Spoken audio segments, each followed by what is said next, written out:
38 more days to Halloween, Halloween, Halloween. 38 more days to Halloween. Tuesday night cigar club. It's almost time, kids. The clock is ticking. Be in front of your computer or mobile devices for this month's Horathon, followed by the big giveaway. Don't miss it. And don't forget to grab a beer and chug that motherfucker. And grab a big fat fucking stogie and light it up. Because the clock is ticking and it's almost time. 38 more days to Halloween, Halloween, Halloween. 38 more days to Halloween. Tuesday night cigar club. And on that absolutely terrifying note, welcome, boys and ghouls, to the Tuesday Night Cigar Club podcast, episode 18. Mincy, brilliant as always. I think we may have set a new record for the show for losing 100% of our listeners within the first minute. I don't know if me leading off singing is a great idea, but you seem to like it, so... I do, and I'm not going to stop. I don't care what Brian Williams tells us to do. He's not a fan of yours. I'm sick and tired of him saying that he's here every night. He's everywhere. But while it was absolutely terrifying, the intro song, it was absolutely appropriate, my friends, because today's the day. September 23rd, 2015, the first full day of fall. Yeah. In Texas, that means it's still above 90 degrees. It's still 90 degrees, but the summer is officially over. My favorite season is here. That's the autumnal equinox for all you young learners out there. Is it really? Yes. How about that? I did not know that. All I know is it's my favorite season. Seems like I've been sweating my balls off for, 9 months waiting for it to get here. I'm so excited. I'm so excited. And also, coincidentally, with the first day of fall, last weekend, I believe, was the kickoff of Oktoberfest. Very true. The yearly Munich beer drinking festival. And, Yes. And Merriment Gala. The most famous Gala. of the Folkfest. Gala. Folkfest. Which, unfortunately, we I've couldn't... heard it both ways. Gala and Gala. Gala and Gala. Unfortunately, we couldn't Gala. travel to... Tomato. We couldn't travel to Oktoberfest this year. We were going to go over and do a remote couple episodes and really get immersed in it. We had a But, problem with the passports. Turns a out ni- I'm on the Western Europe no-fly list. It's a nice way to put it. I was going to say, we got all our paperwork in order, and then turns out Mincy had some issues when years ago he was involved in the student exchange program. Turns out he didn't have any kids to send their way. But either way, we're enjoying it from afar. I tried to go with student exchange. The Czechoslovakian family said they were not interested in a 35-year-old man who had already graduated from college. That did not stop me from attempting to cross the border. Yada yada yada. Here we are. And here we are. There was some soccer violence involved, and I could never go back there. But I love the idea, the concept of Oktoberfest. Always have. Cody, I haven't spoke earlier. I thought you had been to Oktober. You went to Germany Been to Germany, been to Munich. and you drank your ass off, but you didn't actually attend. Did not attend Oktoberfest. Well, my dad I would said very much like to. my dad said that the Germans basically have like some sort of festival. Oktoberfest is a big one, but he said like every other weekend there's some town is having a festival where they're all just drinking beer and Basically, yes. eating chickens. It's kind of like Texas with your corn festival, Corn your fest. rice festival. He said he your- went to one random one when he was in the army, and it was just some chick walking around with those big beer mugs, and then he just had one of those and like a half a chicken in the other hand, and it just sounded like to me like the coolest thing ever. Phenomenal. Yeah. Were there chicks with big beer mugs, Oh, yes. big jugs Yes. of beer? Yes. Of both. It was Awesome. Jawohl. awesome. Achtung. Should we say There's one that is one country that knows how to do not just beer, but how to do beer drinking. It isn't, well, it isn't like here where people are like, oh, you shouldn't be drinking like right now, or what? They just drink. I mean, you go out, you have lunch, have a beer. They don't sit there and go, well, you shouldn't drink while you're during the work day. I'm a big proponent of drinking during the workday. These are the surgeons. Hey, It is These are my considered people, food. Tuttle. These are my people, the Germans. So it's, I'm imagining just rampant alcoholism. Not really, no. Well, it's only a problem if you acknowledge it as a problem. If it's a way of life, It's called culture, my it's called friend. your culture. Either way, I'm fascinated by it. Always have been. Oh, yeah. Oh, the big steins and the. I should mention the spirit of Oktoberfest for you people listening in. I know you can't see us right now. It's a shame because we're actually all wearing traditional lederhosen with the suspenders, our little green stupid hats, and Cody's even wearing his wooden shoes. So, That has nothing to do with Oktoberfest. That's like Danish. all right, we're not actually Clogs. wearing any of that stuff. I sent out a text message to these guys and got radio silence back. Well, initially, I drove here wearing an SS Nazi stormtrooper uniform, but that didn't go so well when I stopped in Hillsborough. Here's how sad I know you this well. I knew you were going to say Hillsborough was the issue. Well, I mean, they just... apparently there was some- 150 miles of there could be any Texas town. I was like, he's going to say he ran I'm into sorry, some issues in Hillsborough. I have issues with Hillsborough. Do you? Yeah, it's freaky. Well, just don't stop there wearing the jack boots and the little SS symbol. We've worked with an actor from Dallas several times, and whenever he drives down to this neck of the woods, he always says the same thing. He's like, I should be there. He's figuring out the time. He's like, I'll stop in Hillsborough, put some talcum powder on my balls. Because he didn't like his balls getting sweaty when he drives, and so gotta love the guy. I believe that his Hillsborough stop was to relieve himself in the Whataburger. It's in a He said real that, nice. that was like the perfect place to take a dump, was the Hillsborough. Love you, Hillsborough, and your Whataburger. Sorry about the whole Nazi thing. It was in poor taste. Well, I mentioned Oktoberfest for a very good reason. It does coincide with the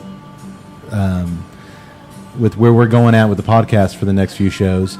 But I'm just in a good mood altogether. I get in a great mood this time of year. I love the fall. I love Halloween. I love October. I love it all. So 38 more days to Halloween. I want you to call me every day on the phone and sing that little song. Count it down for me. Okay. You got It's just a great time of year. Football's back. Football's back. Changing of the leaves on the trees means football's back. You poor bastards, Cowboy fans, you lost Dez and Romo within a Yeah. first 2 weeks. I'm not despondent yet. So you want to hear what Jerry Jones said? He's already talked himself into Brandon Whedon. Oh, yeah. He just throws a perfect ball. I mean, his passing is a thing of beauty. There's not very many people. There's not many people that can throw a ball as pure and as pretty as Brandon Whedon. And then the next day they sign. And they go sign Matt Castle the next day. Matt Castle throws the prettiest football you've ever seen.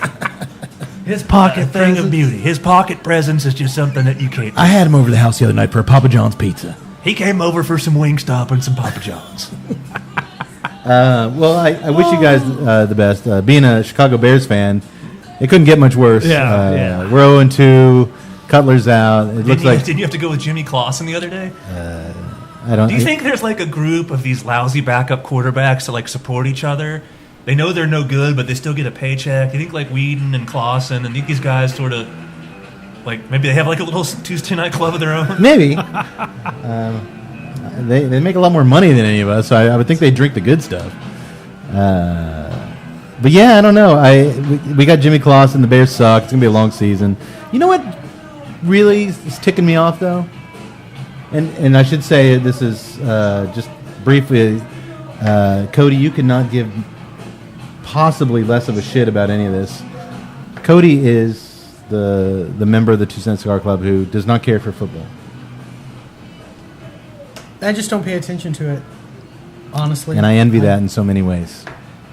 It probably does make your life easier Yeah. if you're not. Because I got so pissed off Sunday, and this is just a tiny rant, and then I'm done, I promise. More than the Bears' 0-2 record, more than my quarterback being out for a couple weeks, And your quarterback having jerk face. he is a jerk face. The fucking FanDuel and the Oh, DraftKings commercials. Yeah.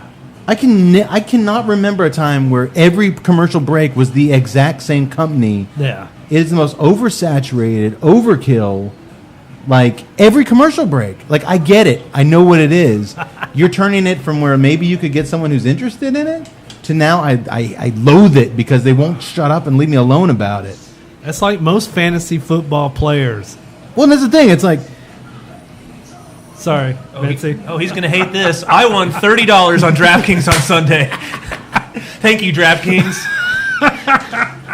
well, just the I don't play with like the No, hold on. That's what I'm saying. But hold on. The guys they show in these commercials. Yeah. They show them crying. They show them, screaming at their TVs. They show them ignoring their like poor wives that are like sitting in Vegas with them at a sports betting place. Like, you can be like these guys who really feel like they're strategizing and big shots and involved in something. No. I understand. You gave it a shot from home. You're not sitting there on your phone and on your computer and No, pages not at all. and pages of. No, my dad and we started doing it for baseball, and I saw that they had all the sports on there, and I thought, okay, when football comes around, we'll do this. So we just pick a team, and then I don't even pay attention to it. I get an email on my phone tells me if I won or not. That's See, I actually don't mind it at all. I just hate the commercials. I just well, it's not just the even on the commercials themselves. It's I can't remember anything being that. They're paying a fortune in advertising. They're on more than Peyton Manning commercials. They are. They're on more than DirecTV commercials, which is saying something. It just. I couldn't even. I got so worked up it was over that it. prevalent because I guess I tend to just not even pay attention to the commercials. Yeah. So I want my beer and burger commercials back. Damn it. Suntory time. Rant over. Football's here. Halloween's around the corner. Fall's here. Happy place. I'm in a happy place. I'm dealing with the Cowboys thing because the Rangers are in a pennant race. That's helping. Okay. Easy. More happy stuff. Yes. Speaking of TV, though, I will say My last Cubs night. are in a pennant race. They are. Barely. That's going to end badly for you. How could it not? This is the year. This is the Steve year. Bartman, go ahead, Kate. TV. Good night. Did any of you guys catch the premiere of the show Scream Queens last night? Amen. No, I was watching the Muppets. Tuttle was watching the Muppets. Yes. Again, to each his own. Teach his own. Even you don't watch the Muppets. Is that what I get? Yeah, that's I what was you working. get. Kate's microphone tumped over for making fun of me watching the Muppets. Maybe I shouldn't be being snarky about the Muppets. That's right. Scream Queens. Check it Actually, out. you should be snarky about the Muppets. It was I a hated winner. it. What is I heard it was this horrible. Scream I hated Queen? it. Scream Queens is a new show on Fox. It's about a slasher horror movie, a killer on a college campus. The dean is played by Jamie Lee Curtis. A bunch of hot young 20-something chicks in the sorority. For television, for network television, Yeah. I guess it's the same guy who does the American Horror Stories, which Yeah. I've never seen any of those. But the writing was really good. A lot of good kills. Very quick pace. Is it a movie or you said Yeah, it was series. A No, series. series. It's going to premiere. actually be a regular regular year-long TV series, series. yeah. Huh. I don't know how they're going to. But they killed like half the people already in the first 2 hours. But So now, what are they trying to figure out? Like who the killer correct. is? Okay, Correct. The So killer. it's a mystery. Well, it might follow if it's but from he is a American slasher. Horror. He wears a red devil mask. Well, it's from American Horror. They might just do like a different killer each season. That could be. Maybe. It's intentionally funny. Yeah. But it's got a lot of humor. Jamie Lee Curtis is phenomenal in it. So check it out. All right. I said something I was pissed off at, and I'll say something that was good. All right. So anyhow, here's the plan, gentlemen. Over the next several episodes, we're going to review many different seasonal beers. Tonight's an Oktoberfest. We might even do some more Oktoberfests while discussing what else? Tuttle's favorite genre of films, horror films. Yeah. Then I promise we're going to ease up and back off horror for a very long while. And do a Muppet movie. Look, I knew this was a slippery slope. We did that goddamn cartoon last week, and now he wants to do Muppet movies. What do you mean a cartoon? What's the Can we spark this shit? Yes, It is not. I'm sorry. The animated feature. Thank you. You're welcome. Thank you. Tonight, let's get right to it, boys. Tonight we are smoking the Quesada Oktoberfest. What better way to kick off our first show of Go a the little nutty there. lighter issues over there. There we go. What better way to kick off, my favorite time of year and the Oktoberfest than with a cigar specifically designed to go with... What is with that lighter? Blowtorch. It's never done that before. It's like a 6-inch flame Hey, coming this off of that show thing. This show is just all over the place. Isn't it? Oof. This cigar, let me back up a little bit. Now that lighter issues are resolved. Ooh, that smells good. It's got a really good. The Oktoberfest cigar was actually blended to be paired specifically with the Oktoberfest beer. Since 2011, Quesada has been producing these seasonal cigars to coincide with the German festival. They're Dominican Puro, meaning, of course, they are comprised strictly of Dominican tobaccos, which I don't think we've featured. We haven't featured a lot of Dominican cigars, let alone a Dominican Puro, so this should be a completely different flavor profile for us. When I first met Tuttle years ago, he only smoked Dominicans. He was a big, diehard Dominican guy. And eventually, I seduced him with the Stop right there. sultry, silky, seductive smoke of Nicaragua. Yeah. And he came over to the dark side. But so this will be interesting. Rare trip down memory lane for you. Interestingly enough, this year Quesada introduced 2 new cigars in the Oktoberfest line that are Nicaraguan Puros. So maybe we'll try to get our hands on those to do in the next few weeks. The Quesada? Yeah. Yeah, let me know which one, and I think we can get them. Okay. Yeah, they had a big variety They've got, there. yeah, I think they do like a little pig-shaped one. Mhm. So, and then yeah, another, they had and then that another one. So maybe we'll be lucky enough to get our hands on one of those. Tonight we're smoking the 6x49 Kaiser Ludwig. Tonight, Kaiser Ludwig. Ludwig, Vig. which is the only box-pressed offering square-shaped cigar that they do. Tut, where'd you get these, and for how much? Got them at Pipe World for $9.75. Pipe World in Austin. Pipe World no, in Austin? Pipe World in Round Rock. $9.75. $9.75. Online, they were right around $9, so that's right about there. So as we light these up, Mr. Leschker, you want to tell us a little bit about what we're drinking tonight? We are drinking the Spaten Oktoberfest. This is, as they claim, this is the original Oktoberfest beer. The style in of itself is it's called a Marzen. Comes from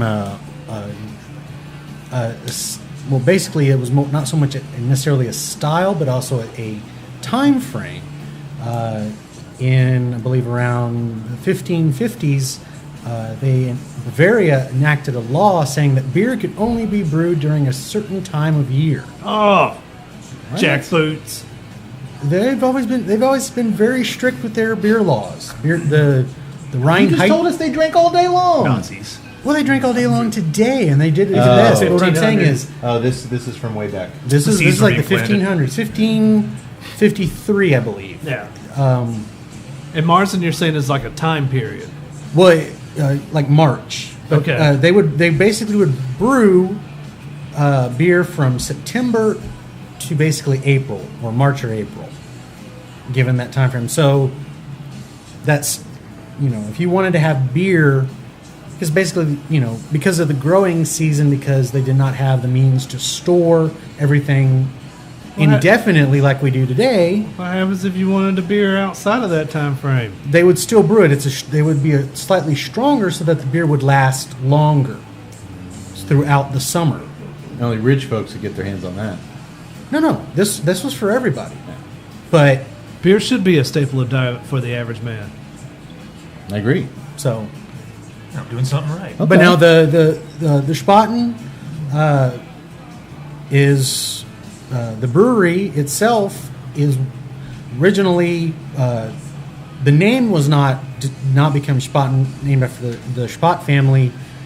The brewery itself has been in operation since 1397. Wow. Yes.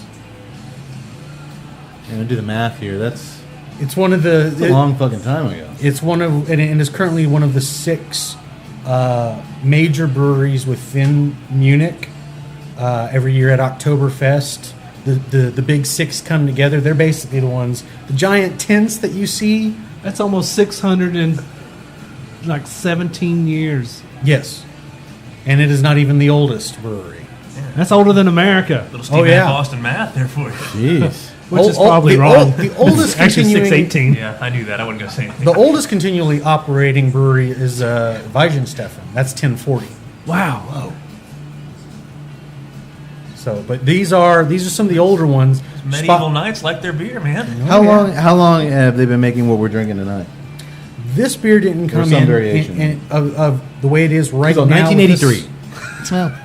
No, Nowhere near as mysterious? 1800s. 1800s. Okay. Okay. Now, like I said, this particular one we're drinking now, but the style, the Marzen style, has been around since the 1500s. Yeah. We have not tasted a beer anything like this. I can think of. No, since- this style since we it started comes the across show. with it's a Bourbon. it's a full to medium body. Bourbon? Bourbon. It's full to medium body. It has it's a malty flavor to it, but then it also it finishes. It's crisp and dry on the backside. Yeah. So What's the IBUs on this? IBU is around 20, 25, right in there. ABU? I would have thought. ABU is 5.9. Okay. What were you saying? Bourbon? Dude, No, it's- I was burping. Oh, he's over there making a face. I was like, he thinks the beer tastes like bourbon. That's some interesting. I just patted him on the back and burped him like a baby. Oh man, This tastes like it would go good with some O'Brien's fish and chips. It would. It would. Very much so. yeah, good call, Mincy.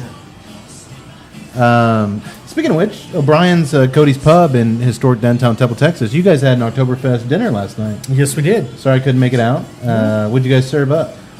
We did a traditional plate, Wiener Schnitzel, bratwurst, a German style potato salad, and of course sauerkraut. Oh, that sounds wonderful.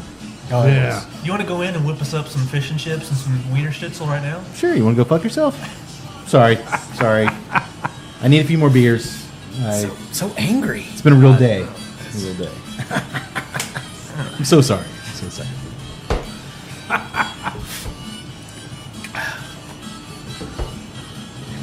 But now, as the Oktoberfest, you had mentioned the cigar is actually named after Oktoberfest itself. Did not begin, if you go back to the very beginning, when King Ludwig was married, 1810. They held a very large festival.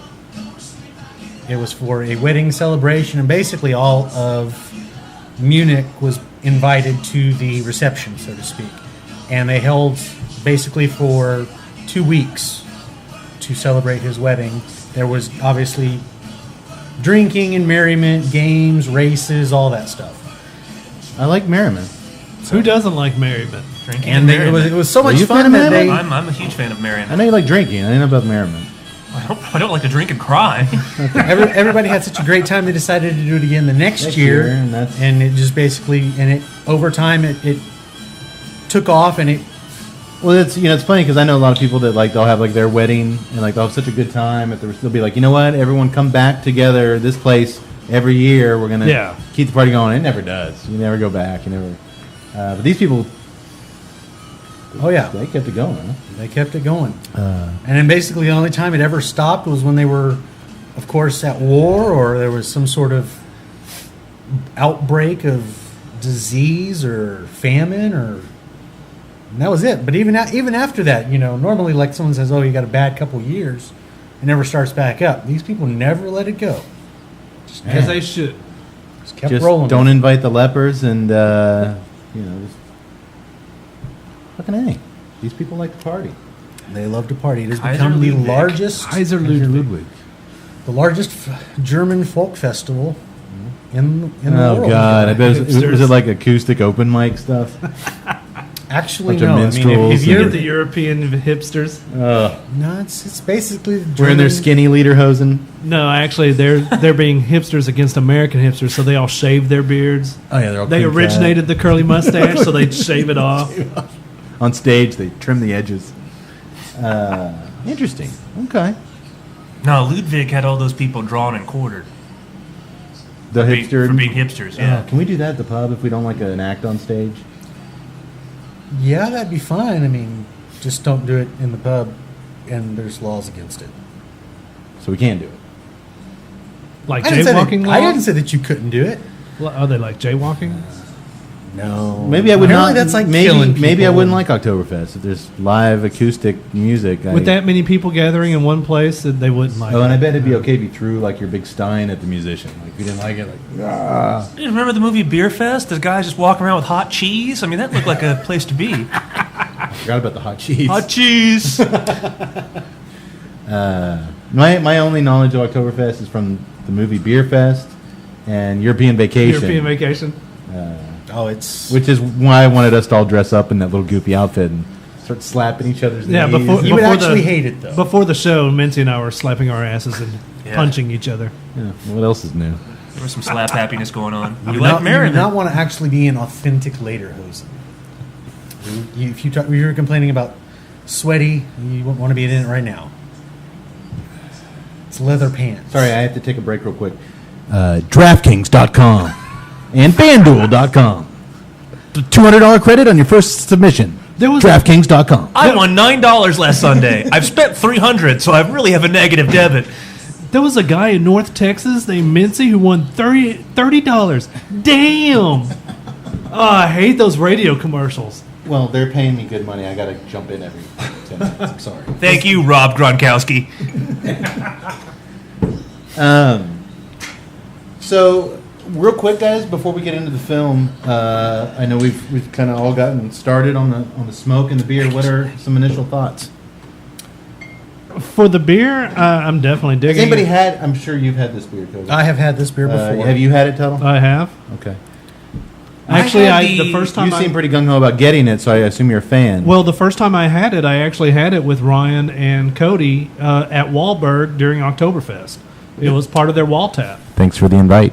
I randomly think you picked actually up a were six-pack invited. of Kid, you were there. You drank it. Optimator. Yes. Yeah. Yeah, I picked up a sixer of that randomly once. The Spaten. Yeah. Yeah. What's it called? Spaten Optimator. Yeah. Yeah. They do some pretty good stuff.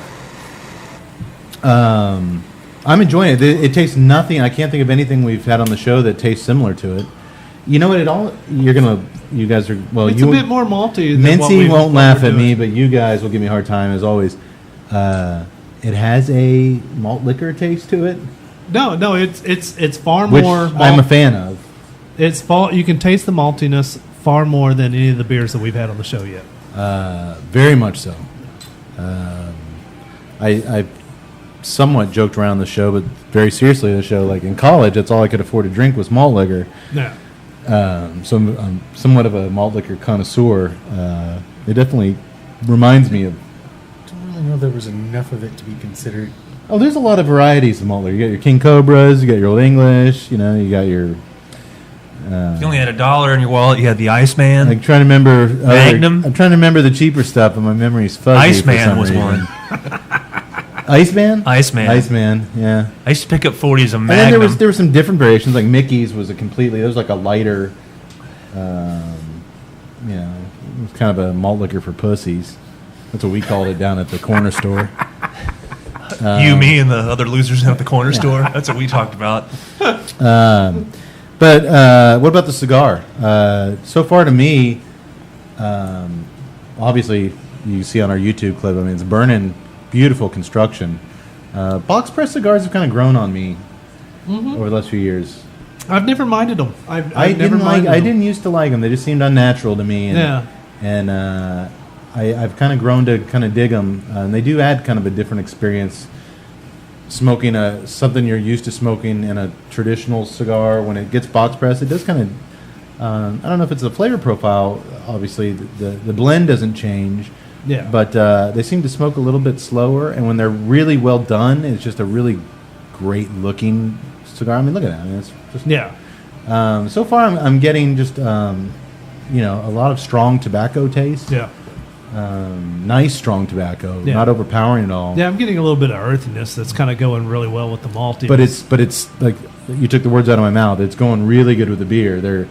It's not a weak cigar. That's like you got a strong beer and the cigar is just kind of playing along. Yeah. No, it's a pretty strong cigar, and they're kind of meeting in the middle. Does that make sense? yeah, I would almost say that the cigar is like a nice top to the beer. Yeah, it's good. It's real good. So far, no real discernible notes other than just like a really strong tobacco but I'd say a little strong on the power side, but flavor medium. Yeah. But that's going good with the beer. Cody? I'm enjoying it. I think the two together, one is not overpowering the other in terms of just. No, they're just kind of meeting in the middle. Yeah, it's like yeah. they're. I just wanted to know because this is a little bit stronger than some of And the ones that we've had. I can actually tell that, but it's just like I said, the beer is balancing it so well. Like you in terms of flavor, like for myself, I wouldn't normally say like, hey, pick this one. A lighter cigar and this beer, why are you even smoking the Yeah. cigar? It would just kill that cigar. and you get a nice heavy taste off of the Dominican. So that's what's Yeah. kind of interesting. They're kind of exchanging blows as far as what's got the dominant, in the moment with what's coming out on top. So I'll check back in with it a little bit. To shift gears slightly from the fun revelry of Oktoberfest and everything else, to get to tonight's movie. Wes Craven passed away August 30th of this year, a couple weeks ago. To Wes. To Wes. We're about to give him the Tuesday Night Cigar Club tribute that he deserves. He passed away from brain cancer at the age of 76. I don't have to pour my beer out, do I? Here we go. We're going to start a tradition. I will summon it. With a catalog of films that certainly stand at the top of the, stand right at the top of the horror mountain with all the other genre filmmakers. Last House on the Left, Hills Have Eyes, Nightmare on Elm Street, Scream, even our beloved Swamp Thing. Yeah. The man was unquestionably a master of horror. They give that tag to a lot of people, and I've got a lot of issues with it. I have no problem with with him having that title. If we could, let's take a second and start a new tradition here on Tuesday Night Cigar Club, where we pour out a little of our liquor for a fallen artist whose art has given us years of enjoyment, long-lasting impressions and memories. Cody, please bring out the Boot of Sorrow. The boot of sorrow. Shouldn't it be like the boot of praise? You guys or don't boot like of the name? honor? I thought we were into merriment. You know what? I'm putting the boot back up. No. Bring the boot. What about the Boot of Remembrance? The boot of remembrance, I can dig. After we pour liquor out, do we then chug it? No, we it's- draw straws, and whoever gets the biggest one can chug. Yeah, the lucky one gets to drink out of it. I gotta drive home. I can't. thought this I can't was be doing for- that. This was for Wes Craven. I mean, we can't drink his beer. The beer will sit there with beer in it for Wes. Oh yeah. This hasn't been very well thought out. Just like when we poured it into the ashtray Starts oozing for the out chick over from the Can't Buy Me Love, and it oozed out all over the place. Here we- Mincy, you lead us off, please. How much do I pour? Yeah, just a. I think Wes was a pretty reserved gentleman. And I now don't think Cody he, is pouring I his don't think beer he needs out. much. I think you just got to fill the bottom boot part. All right. You know what? There's always that one guy that bitches. That's fine. You're good. One day this is going to be a dignified ceremony. Just got to. People keep dying, and we can keep trying and practicing. Can we maybe get some flaming torches and some cows and maybe some people chanting in the background? Some sheepskin leggings. It's not a pagan rally, okay? In all seriousness, But maybe we should have one of those. In all seriousness, the guy, I grew up on his films. He obviously deserves a lot more than. What are we settling on? The Boot of Remembrance? The Boot of Remembrance. I can that. dig like that. that. That It works. sounds fancy. Hopefully, we'll remember it for next time. I'll make a note. I'm going to think about that. To give them the boot. Nancy's going to work on the name. Maybe outsource it. For some reason, I just kept thinking of the Wheel of Pain. Or the Wheel of Woe, which I got corrected on. It would look good if it were filled up with beer, but But I don't Arnold want to just Radio's leave it news. there. Let's play it by ear. Let's see. A couple more beers than us. Maybe we'll get creative. Wes would have wanted you to have this, man. Wes would have wanted We you could to go out have and it. recreate the beer fest competition. We all just we start with one and pass it down the line. Again, these things need planning, and I don't think we're ready for something. No. Tonight, Thought I had a good idea. although I would like that on a future episode. We just got to work out some logistics. Tonight we won't be revisiting or reviewing any of those classic films I just mentioned, Nightmare on Elm Street and whatnot, but rather my favorite Wes Craven film that doesn't get nearly the accolades I think it deserves. Tonight we're going to take you on a trip through his 1991 masterpiece, The People Under the Stairs. Had you guys seen this film before? No, I had not. I had, but probably not in 20 years, maybe longer. Same here. It's been quite some time. And I have a little bit of a confession to make. I accidentally rented a movie called The Penis Under My Stairs. And it was very confusing. There were no stairs in it, for one thing, or women. Yeah. Did you go back and watch this movie, or Yeah, no, I did. I Okay, did, okay. yeah. was the other one any good? Very good. Very good. Confusing, then arousing. Then I felt a little ashamed, then aroused again. So basically, when the same mistake I made on The Hills Have Thighs. Were there chicks in that movie? Because there were none in The Penis Under My Stairs. Yes, there were. Okay, I'll check that out. Okay. Your level of confusion must be unfathomable. My level with confusion and arousal is just unbelievable. The sheer number of cocks in this movie was unimaginable. Ladies and gentlemen, we also, I should mention for those of you at home, joined tonight by the Doctor once again. Doctor always makes an appearance. Doctor, welcome. Thank you, Mr. Cade. Got Mincy and the Doctor in the house tonight. Gotta love it. Gotta love the Doctor. Although we turned on him last episode. The Doctor had kind of a mutiny against him, but he's back. That was the devil's backbone speaking. He's back. He's better than ever. The hurt feelings I experienced were just unbelievable. Am I wrong? I'm getting kind of a malty-ness off the cigar. Are you getting that? Yeah, I mean it's Like a bread, almost kind of like a bready. that might have been it. I was defining it more of a little bit of an earthiness, but it is a softer side of it. But if they were trying, and that's what I say, and the two are going so well together, and this, because, I mean, It's a strong cigar. Well, did we mention that it was actually meant to be paired? Correct. It is.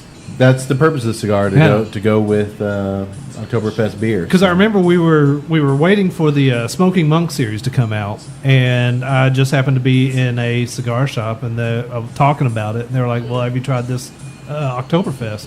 It's basically the same thing. It's meant to be paired with Now, the can you beer. get the Spaten Oktoberfest year round?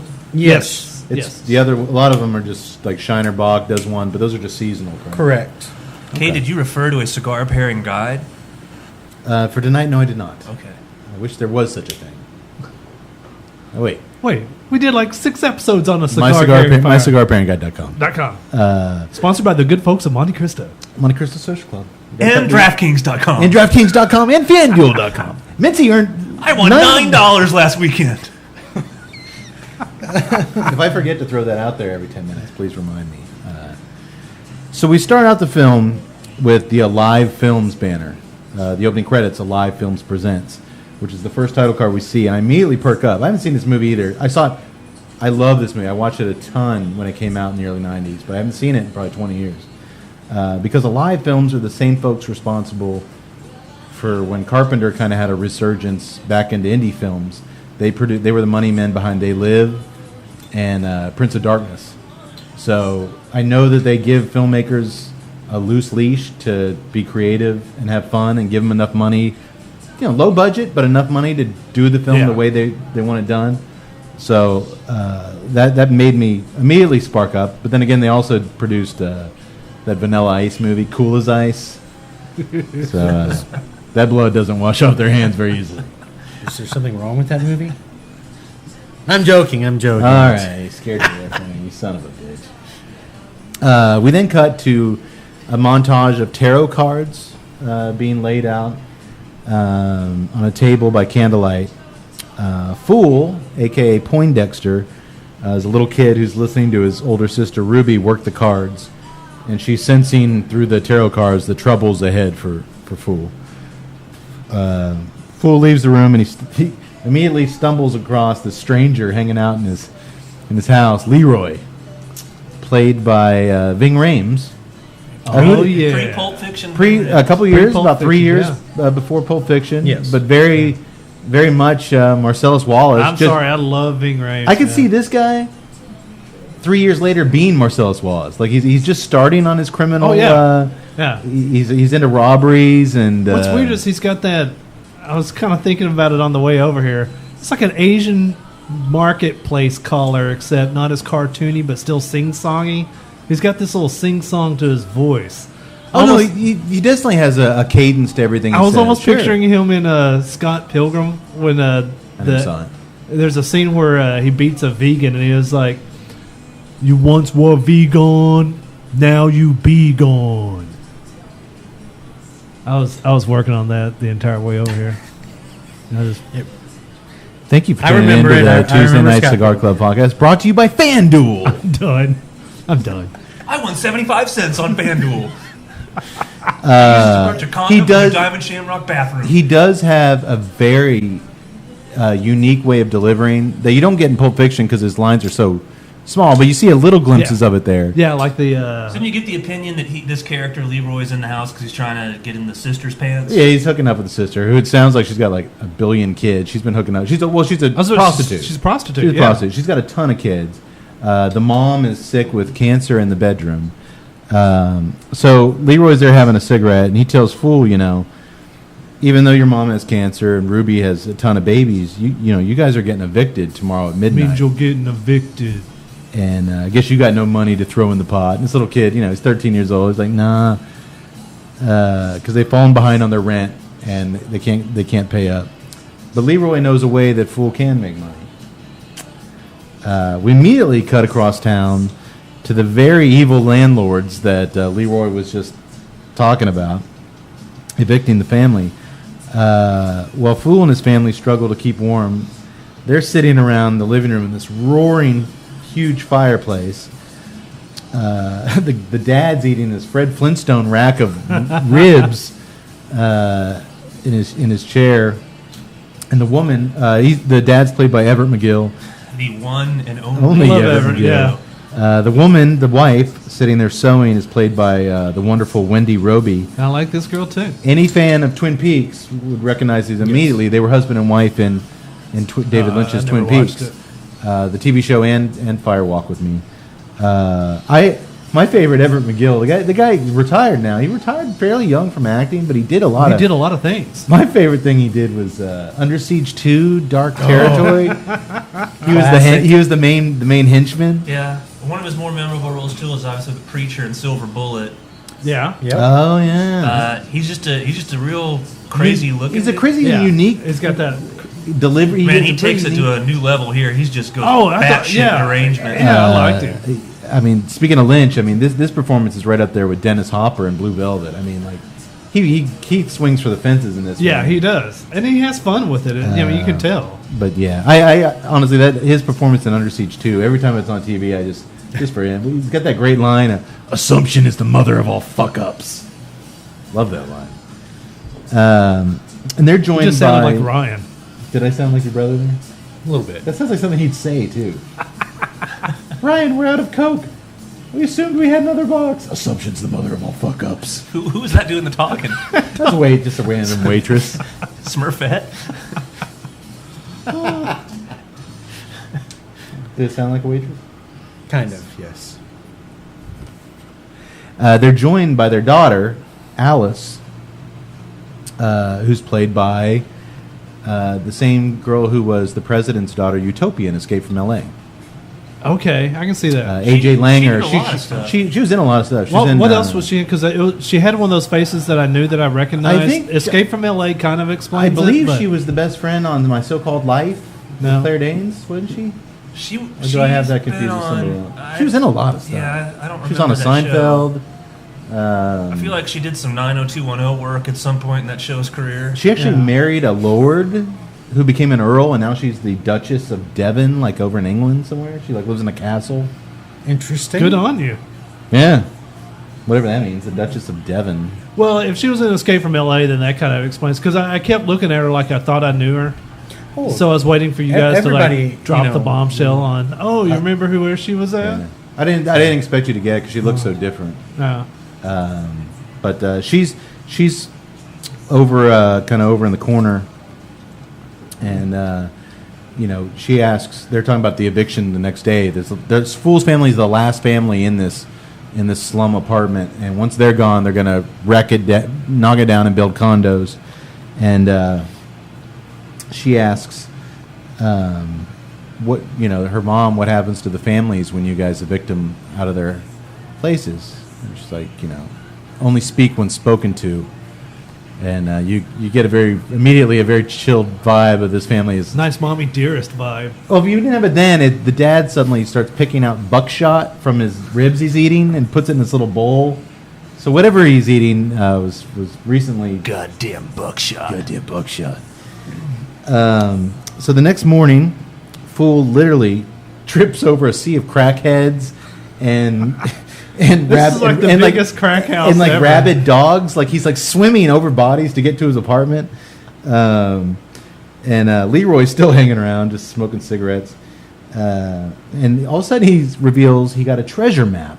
He robbed a liquor store the night before that was owned by the landlords, the same evil people we saw. They own apartment buildings and liquor stores, making money off the man. Why not? And he found a treasure map, of all things, in the liquor store robbery. And he knows that the evil landlords in their house have a treasure trove of gold coins, and he knows where they are, and he wants Fool to help him go in and get them. Case the joint. If you had a hidden treasure, would you draw a map? I mean, don't you just know where it is? You're the one who hid the treasure. Especially you if it's in your own damn house. It's in your house. You know where the treasure is. You don't need a map. That could only fall into the wrong hands. Especially if you write treasure map on the top of Yeah, it. and there's a big X marks the spot on there. And Yeah. I thought it was here in my basement, but next time I'll make a map. next time I'll make a map. Well, but his whole thing, Fool's a good kid. And he's like, look, it's okay to rob these people. They own the apartment that they're about to evict you from. They don't give a shit about the people. All they want to do is, drive you out of your home. They don't give a shit about your mom, your family. So it's okay to steal from them. He was pulling the Robin Hood line. These people deserve to be robbed. Yeah. I would try to do a Ving Rhames impersonation, but that's borderline racist. If you feel the urge, I'm not going to tell you not to. There was never some time for some people to be robbed like these people. You're right. Never do that again. Yeah, that's... Doctor, would you say Tuttle doing that impression will have a lasting ramification on our show and how we're viewed by our listeners? I'm afraid it's far too early to tell. Okay, fair enough. Fair enough. But almost certainly yes. Ah, that sucks, because I love Ving. I knew it. He's great, and he's one of the best things in this movie. He's I can't imagine anybody else playing the role of Leroy. He's so good. He even took on Kojak. Yeah, he did, didn't he? Yeah. He did do a remake of Kojak. Not only a remake of Kojak, but he took a white character black, and there wasn't a lot of fallout. Well, because nobody watched it. True. Canceled after 2 episodes. True. If Ving Rhames recreates a white character in the forest and nobody's watching, did he really do it? Meanwhile, back at the evil landlord's house, this is the next day. Alice is up in her room. Mom's brushing her hair out with the world's largest hairbrush. Did you see the size of that thing? It's like a fraternity paddle. It really was. Just ridiculously, comically big. Dad shows up pissed because his liquor store got robbed by Leroy the night before, dropping N-bombs aplenty. This guy isn't afraid to throw the N-word out there. Mom, she came up to get Alice's plate, and when Alice can't find the fork from her plate, Mom puts it together that, Daddy, she's been feeding that thing between the walls again. And of course. You see that hand come out of the You see vent. the hand too, and come out of her the vent fork. and give her the fork, but it's too late. She has been feeding some creature in the walls. A little pale, ghastly human hand comes out, but it's too late. Dad takes his belt off. Mom reminds him not to bruise her face, and bad girls burn in hell. I think that's what he says right before we cut away. It's like, oh, this is horrible. This is not a good living home situation. Doctor, in your experience dealing with victims of domestic violence, would you say that there's any chance for this girl to live a normal life if she were to overcome these obstacles and get out of that home? I'm afraid it's far too early to tell. But good God, no, this chick is fucked. This would be like being raised by the Manson family. I agree. You kind of get this hopeless feeling, but there's always a smidge of hope. And I didn't remember, like I said, I hadn't seen it forever, so I didn't remember a lot of the beginning. I remember more towards, later on. But so I'm sitting there going, I was like trying to remember, like, is this what happened? Am I watching the right movie? Because it's like not it. And of course, it's very early on, but it's like, man, they're not really giving you any clues here. Like, No, they what's don't. happening right Yeah, now? I yeah. mean, so you're just kind of like, all right, this is. Yeah, he did a good job of just kind of not spoon feeding you, just kind of letting you kind of stumble along, kind of exploring the, kind of like Fool. You're just kind of into the house. You're kind of exploring. It's got a great pace, and he's showing you some really disturbing stuff, but he's handling it very flat. He's not making it, Yeah, it's very good The description. music's It's very not flat. The music's not building it up. He's Right. not doing a lot of zoom ins. It's presented very, very Yeah. flat, for lack of a better word. So next we find Fool shows up at the evil people's house, dressed up in a bear trooper costume, like a Boy Scout. Yeah, Knocking on the evil house's doors. The place is super creepy looking. yeah. Well, they got Ving and this other white dude. who's They dropped him kinda- off in the van. They're circling around. His job is to go in, infiltrate, see what's there, alarm systems, all Recon. that good stuff. Recon. As we used to call it back in Because Fool ain't no sissy. Back in the Special Forces back in days. Special Forces, we called it recon. But this place is super creepy. It's just creepy enough to where it has a certain vibe to it, but at the same time, it can fit into a residential neighborhood. That's what and not- kind of seemed a little bit weird. I mean, you're right. And not to go off on a tangent, but I would like to buy a house, and if I can't get one that I can trap intruders inside of, Yeah, intruders. I was thinking that if I couldn't afford a house, maybe for a song, I could get like some sort of, because it's always been my dream to kind of have that reputation of don't go past that house. That's old Ben Mincy's place. Right.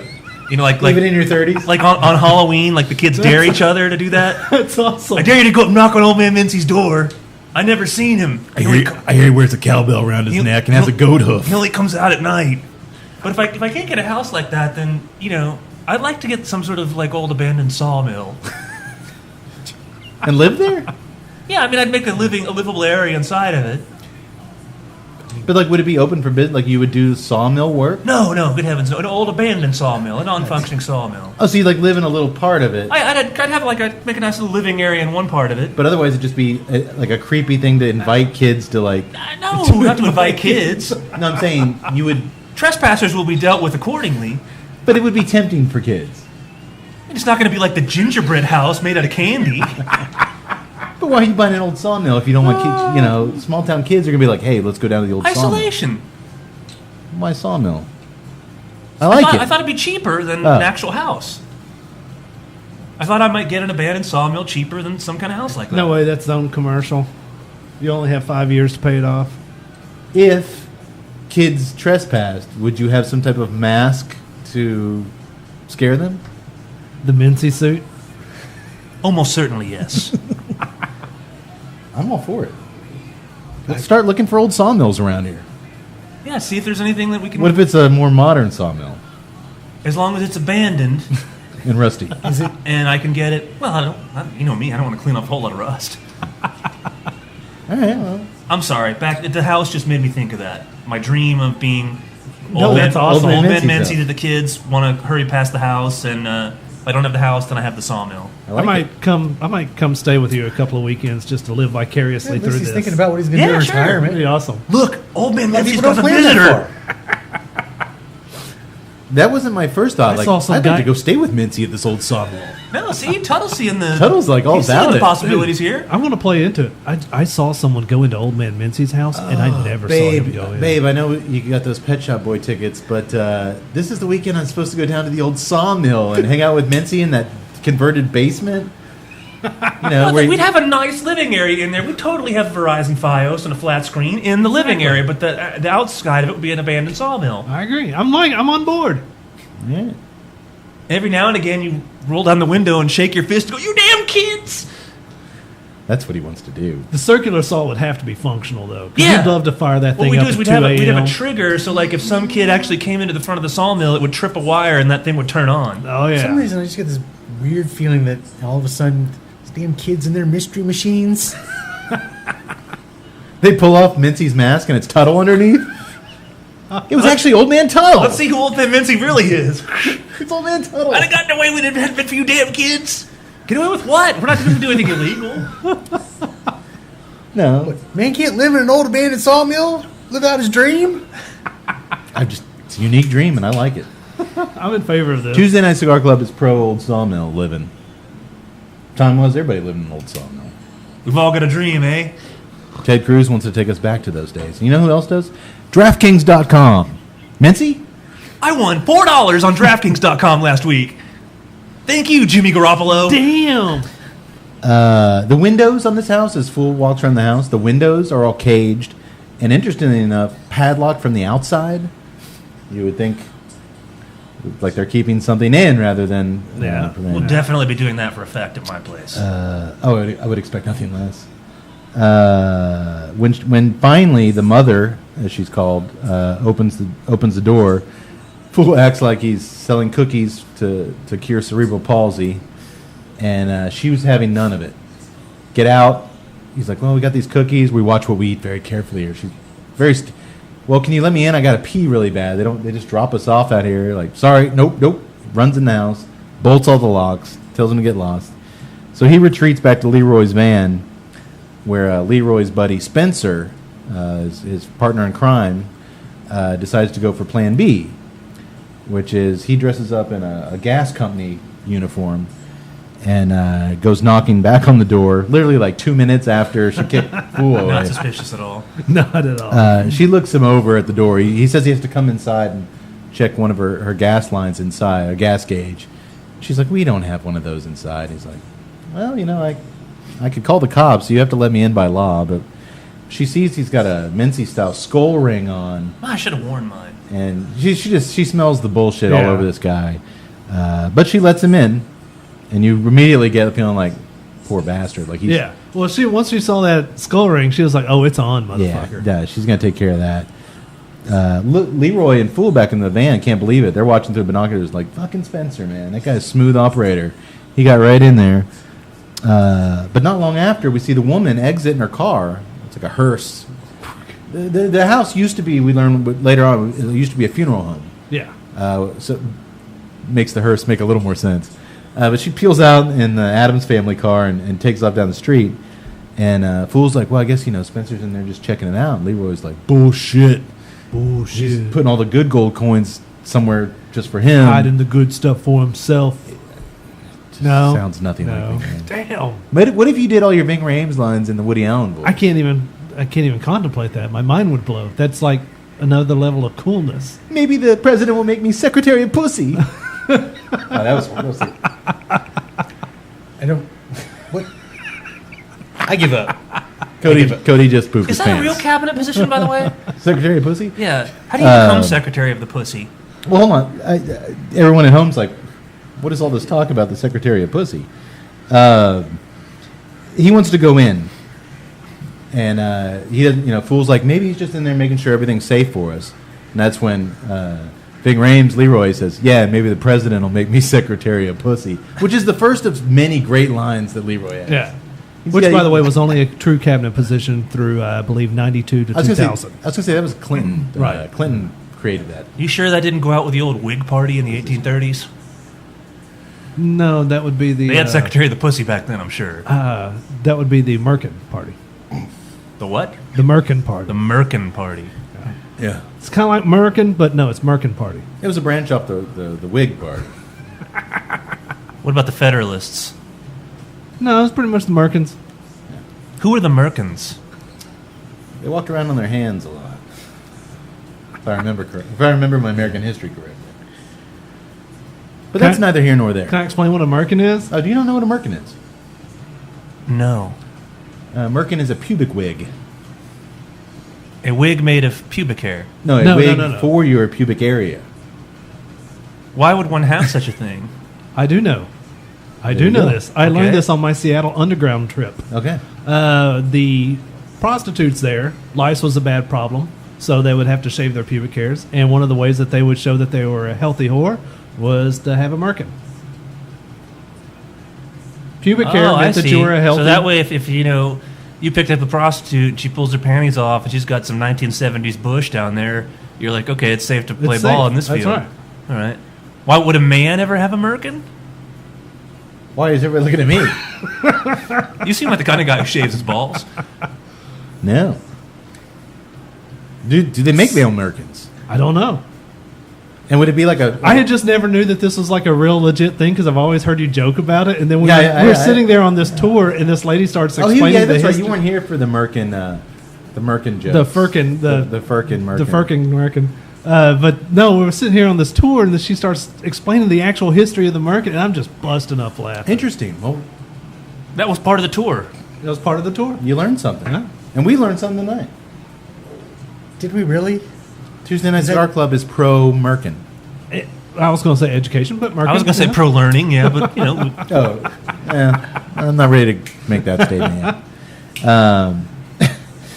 So Leroy's going in. He doesn't trust Spencer in there with all those gold coins, and I'm assuming maybe Spencer's got the treasure map.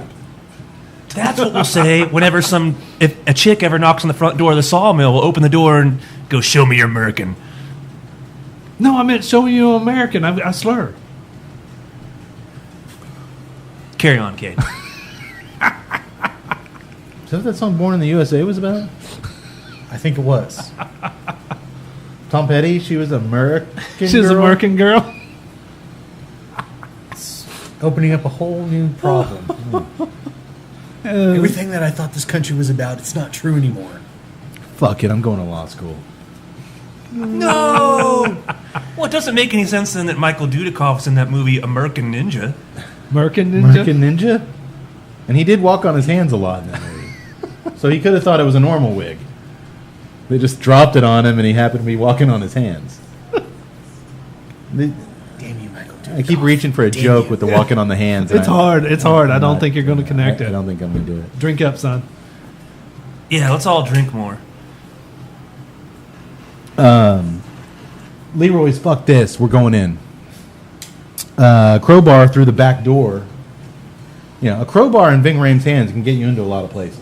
Apparently so. Big Took him dude. a lot of work to get through it, though. But you put those broad, muscular shoulders behind that crowbar, and you're Not getting. very subtle for the middle of the afternoon. No, because not they at just all. walk up holding broad the- daylight. Well, first of all, he pulls the van right up in the driveway, That's the right part next that to the I, house. that's the part that I love. Leaves it there, pulls out the crowbar, walks up to the back door, and just starts breaking windows and barreling their way in.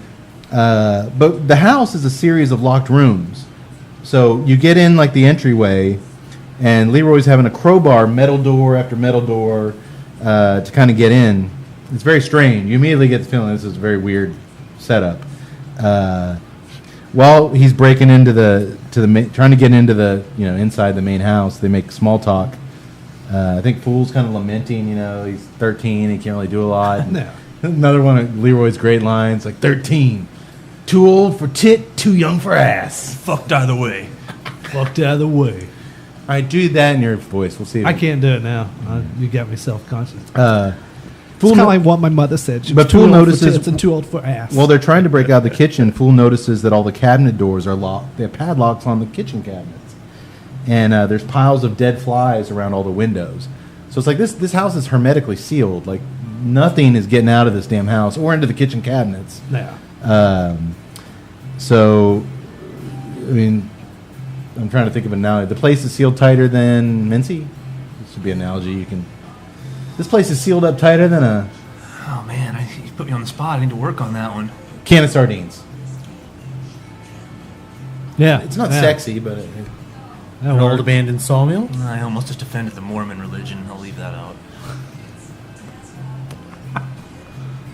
I will say this real quick. Now that the guys are in the house, I'm having to relight the cigar, and I know I'm talking, but usually like I'm having to relight the cigar constantly. I'm smoking. I I'm having to have- leave right in. Are you having it? Is Yeah. everyone having a relight? Yes. Yeah. I have probably relit. At this point, we're not even that far yet. Probably like 3 times. And you know me, I'm It's usually a, it's a fast relighting smoker. easily. It is tunneling just slightly. Where tunneling is the effect where the filler tobacco burns faster than the outer wrapper. Kind of looks like it sinks in a little Had a bit. bit of that issue there. Mincy's has got a little bit. I had the same thing. So the relights and the Yeah, I'm not really having the tunneling part. well, that's good. It's still smoking fine. I'm having to relight quite a bit. Construction's not bad. The draw is fairly easy. I mean, Yeah. And I've gone to, I'm about at the midway point, and I'm starting to transition to a lot of pepper. It's definitely not getting any weaker, and I am getting a little burn in the nose, which Yeah. I can see that. Again, though, it's still going great with the beer. Yeah. It's a tasty cigar. Outside of the relights, it's still It is. No, I like providing it. I a like ton it a of lot. flavor. So finally, they unlock the main door that gets them into the main house. Or as Ving says, he's popped this house's cherry. They're in. And immediately, as Ving celebrates, he's smiling. This huge Rottweiler jumps on top of him and just starts mauling him. I love this dog. I've always wanted, like, when I was young, I would always picture myself with either 2 types of dogs, either the twin Dobermans of Magnum PI, or Zeus and Apollo. Zeus and Apollo, or twin Rottweilers. And this Rottweiler was a beautiful dog. It was a gorgeous dog, and I'll talk about it a little bit later. It's one of the best, like, trained film dogs. Yeah. Some of the stuff it does is Well, just amazing. If you noticed in the credits, Yeah. because it was when we did, what did we do last week? It follows? No, not It Follows. No, not Ghost in the Shell. It was a horse. What did we do with the horse? No, I think it was part of the Arnold podcast. We were talking about the horse in True Lies, and they said that horse was played by actual 7 different horses, but only one was mentioned in the credits. I noticed that there was 4 dogs listed in the Yeah. credits. The dog is incredible. I don't know what that means. They killed 3 of them during filming. I don't know what the entertainment value of I knowing did not that see is. one of but- those no animals were harmed things in the end credits. There was. I looked. Okay. It is in there. So this dog jumps on Leroy and just starts mauling him. Fool helps lure the Rottweiler off Leroy. I think he yells at it like, "Your mom sleeps with cats." Yeah, he's got a lot of cheesy little kid lines, but Yeah, but but they all it work. works. They all It work. works. They're all fun. I really like And, the kid. the- actor. Well, it wasn't until I remembered the little kid he's one of the kids from The Sandlot. He is. That's the only real. He did some TV, a lot of TV and Yeah. stuff, but he is one of those kids from the baseball. Okay, I movie, didn't know Sandlot. that. Yeah. But the dog chases him. He ducks out of the way. The dog goes in the kitchen. They lock him in there. Yeah, he basically jumps up on a door frame, lifts himself up, dog runs under him, jumps down, lock the closes door, and they're in. But man, the dog is extremely impressive. The stuff that he does. I mean, already Craven is betraying like the 2 rules: don't work with kids or animals, and he's rocking both. The kid's a good actor, and the dog is on the money. So now they're in the house. Leroy goes upstairs to find Spencer and the gold. Well, Fool heads down to the basement. Just keep an eye out. I want to see if I'm the only one tasting peanuts off this cigar. Not a sensation that I got. I've not gotten peanuts yet. This was so out of nowhere. Sorry, it's a very. Nuts. don't know why. I just did a reverse hail. I didn't get anything. Oh yeah, Tuttle took his first reverse hill a couple days ago. And it went fabulously. I was extremely impressed by the way I handled it. I didn't cough at all. You cried for 2 hours, didn't I you? sat there. Yes, I did. I coughed more Did you than keep it up, or did you say never again? No, I tried it again, and I still ended up coughing more than Platypus in our end credits of Unreliables. I'm not getting any peanuts. How far are you along? Not that far. I'll see. So far, I'm just still getting. I'm getting the pepper you picked up. The pepper mixed with Yeah. just that real strong. Which for Dominican, it's It's surprisingly full strength. If you would have sit there and not told me it's a Dominican and asked me to guess, I don't think I would Never have would've guessed. ever guessed. No, it's unique in that aspect. But no, just a full strength with at this point lots of pepper and some really nice tobacco flavor too. But that's about it. So Leroy's upstairs. Fool goes down the basement. It's a huge, sprawling basement. It's basically a little city underneath this house. And Fool follows the sounds of he hears whispering. Yeah. And he finds a TV set propped up tall above fenced off block section down there. The TV, he kind of goes up and kind of moves the TV to see what's on it. And it's news footage of the bombing of Baghdad, which I guess from the first. I guess that's the first. Yeah, it's Desert Storm. Desert Storm. Desert Storm. What was that? 91. Yeah. Yeah. Yeah. Which they would have made it in '90. That's so, when it was. That's when it started. Yeah. That everybody watched on the news the night vision with CNN, the green Wolf Blitzer and the green explosions in the sky, and it's just playing real low volume, but he's hearing all these whispering and voices, but he can't really see what's going on back behind this fenced off area. It was like a wall, and it's like they cut a hole in the wall, put this TV in there, and when he messes with the TV, you hear some grunts and groans, kind of unhappy. Man, what are you doing? But no voices, and he just doesn't know what the hell's going on. And then all of a sudden he trips over Spencer's body laying next to the wall. Spencer was a fairly young white guy with brown hair, and when he sees Spencer now, his face not only is white, his hair's jet white, and he's dead. And You ain't never seen him this white. you thought he was white before. But it's like all the color literally has been drained out of his body, including his hair, which is weird. Yeah. Because it really didn't.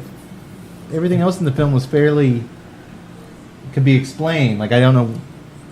I guess literally you can be scared to death. But Fool sees this. There's no way that your hair is going to turn white. I mean, it's, Especially that. Doctor, if you were that scared, could your hair follicles react so radically and violently and dynamically that they could turn from an auburn brown to a stark white? My God, the terror you'd have to feel would just be unbelievable. But it's possible. It's far too early to tell. Well, I don't think Wes Craven was part of it, but one of the Nightmare on Elm Streets had this, where Nancy. Nancy that with was from her staying awake. Well, that was from the stress that she was Stress under. and staying awake. This guy was down there for 5 minutes. Because I have heard that there are some stress type deals they'll it just make your hair white. I don't know what I'm In my saying. medical opinion, it's a bit far-fetched. I would think so in that kind of time period. But I've seen shit that turn your hair white, Spencer is gripping in his dead hand a gold coin, so you know it's real. which Fool takes the gold coin out of his hand, and then the mysterious creatures on the other side of the fenced-in area begin to drag Spencer by his arm underneath the fence. Fool wrestles with them to drag him back out, and when he drags them back out, they've already had started to eat his hand. So whatever's back there eats people. We've learned that much. And suddenly, a pale, ghostly figure jumps on Fool's back. This real scrawny little man scares the shit out of him and us. It's a good jump scare. The music, It's a jump scare. the music kicks in, accentuated perfectly, actually, with the music stinger by composer Don Peake, who didn't do a lot. He worked with Craven on The Hills Have Eyes, which was another really good score. And apparently, he did a shitload of music for Knight Rider. Not the theme song; he didn't write that, but he did a lot of the music for the show. Man, I was gonna go anti-Cade and start talking about how amateurish this dude is. Oh, the music was amateurish. I didn't like it. It was hack. But I can't crap on a dude who wrote for Knight Rider. Actually, I just made that up so you wouldn't shit on him. Oh, okay. He didn't write for Knight Rider. No, he did. He didn't do a lot, but I liked the score. I thought it was a good, moody score. It had a lot of hollow organ, Yeah. Mincy style. That joke just fell flat. Well, see, it took me a I was minute. waiting. I was waiting to see if I thought it was like, does he think that at the sawmill I'll have a hollow organ? And then I thought, no, he's saying that I have a hollow organ.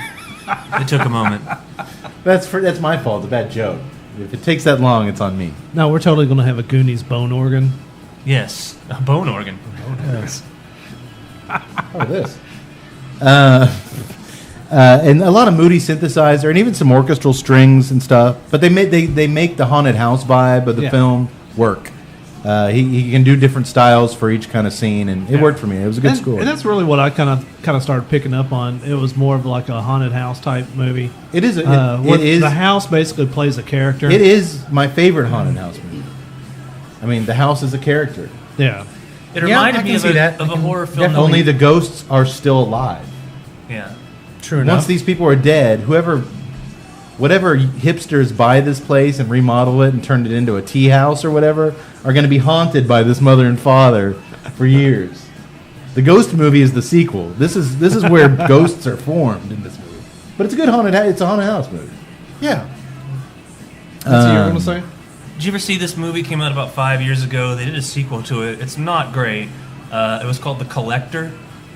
No, I've heard it. I didn't, but I know of it, and I want to see it now because that writer-director is doing the new Halloween movie. Okay. Marcus Dunstan. Just the basic premise of it is this guy that's now that I think of it, the People Under the Stairs is kind of an influence. There's a guy that's a good guy, but like he has like a ex-wife and a daughter, and he owes some people some money, and he's wanting to not get cut out of his daughter's life, and so he is a cat burglar, and so he's going to break into this house to try and steal some things. These real wealthy people, and but basically, like someone else has already broken into the house and totally rigged the whole thing out. So once you're inside, it's very similar to the People on the Stairs house. You can't get out of it. He's rigged all these booby traps everywhere, so you can't get out. And the house kind of has like its own character like that. The movie itself isn't great, but that part of it thematically reminded me of it. Okay. Well, Fool runs up the basement stairs. Speaking of booby traps, he's running up the basement stairs to get away from this guy who jumped on his back, this crazy little ghastly figure. And he trips a tripwire, and the stairs flatten down into a ramp. And they collapse down into the ramp, and he sends him tumbling down, which anyone who watches Wes Craven movie knows booby traps are one of his bread and butters. Like, he uses booby traps in so many of his films. It kind of warms my heart when I see him. I'm like, You might like The Collector then, because that's how like it's not rigged to keep you from escaping. All of them are rigged with booby traps. yeah. Well, they Booty traps? No booby traps. That's what I said. booty traps. What is that from? Goonies. Goonies. Is that movie any good? Yes. I'm just teasing. I've seen the Goonies. Have you, Cade? Have you? Yes, I have. Okay. Now they had a legitimate treasure map. They did. That you might need a map for. You would need a map for that. And pirates. Would it be funny if Leroy's treasure map looked like that? The Like one-eyed a Willie parchment treasure map? paper and had like burned holes in it. And stuff. 10 steps before did the anybody else Quickie notice when Fool was tumbling down the stairs that he was replaced with a 6'4" stuntman? I didn't see notice that. that. His huge long legs just tumbling over. Did you Yes, notice? I It's like they did. put Mincy in an afro wig and pushed him down the stairs. That was a horrible stunt casting. It's like, there's no midget stunt people you can get to play this kid? No, apparently not. Well, even then, you would think, wouldn't you have like a smaller stunt, or even a woman? Yeah. Now you all want to put an afro on me and push me down some stairs, don't you? Well, it's only hour one here. We're just barely over the hour mark. So where's the stunt guy for this scene? We could only get Chuck to do it. Chuck is 6'5". It's okay. All right, you know what? Just go with it. As Go long as with he's it. wearing Chucky Taylor Converse like the kid, they'll believe it. No, it's these huge legs flailing down the thing.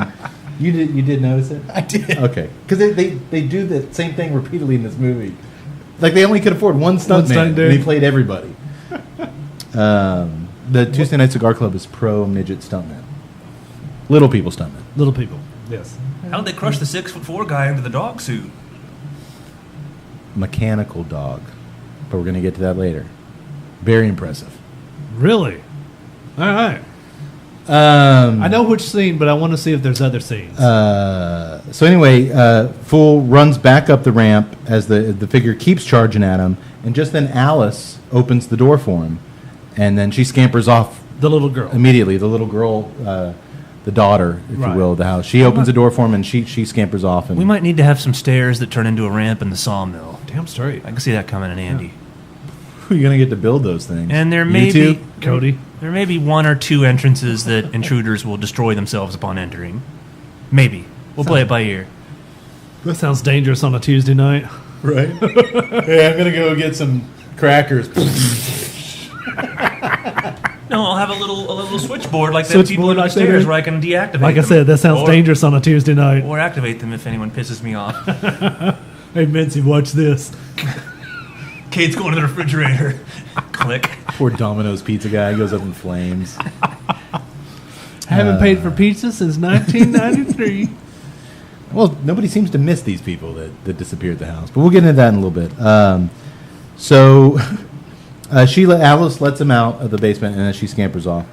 The woman, the mother, has now returned home with father. They see Leroy's van parked right there in the Right there in the driveway. middle of the driveway. Yeah. Gee, I wonder what's going on. Fool sees them out the window and alerts Leroy, and they try like hell to get out of the house, but it ain't happening. Leroy is trying to bash windows open. The crowbar's just bouncing off the windows. He's trying to break open doors. They're not breaking anymore. The whole place is just rigged to not let anybody escape. The evil man and woman, they can't get in due to Leroy's blocking the kitchen door. He stuck a broom in the handle and To keep the dog. keep the dog out. But they do manage to kick the metal door in just enough for their dog Prince to squeeze through. This Rottweiler goes straight for Leroy. He always goes straight for Leroy, bypassing Fool. And there's a hilarious scene where he's attacking I'm Leroy. sorry, I'm just picturing Brian. He's attacking Leroy.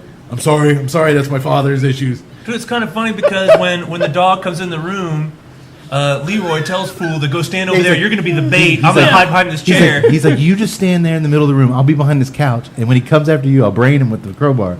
But the dog comes in, looks at Fool, and he immediately just waits for Leroy to stick his head out of the thing and just jumps on him and starts mauling the shit out of him. So Fool, our little hero, proving more and more this kid's got some balls, And brains. he drags, this 13-year-old little shrimp, drags Leroy and the dog over to the doorknob of the front door, which they learned earlier was electrocuted. Yeah. It's got electricity in it. He grabs it, shocks himself, shocks Leroy, and sends the electricity into the dog, knocking the dog out. Which, as a kid, when I watched that movie, I love that scene of them all just. That and when the dog Three Stooges is style. laying on the ground and it like kicks a second time. I thought that was hilarious the first time I saw it. That was great. So it's just classic. So then they have nowhere to go, but they retreat upstairs, where the husband hits a switch. He's got a control panel hidden. Everything's hidden in this house. He hits a control panel which locks. The upstairs hallways are like 20 doors deep. Yeah. And he hits a switch and it shuts the lights down and it locks every single door in the hallway, so they can't get anywhere.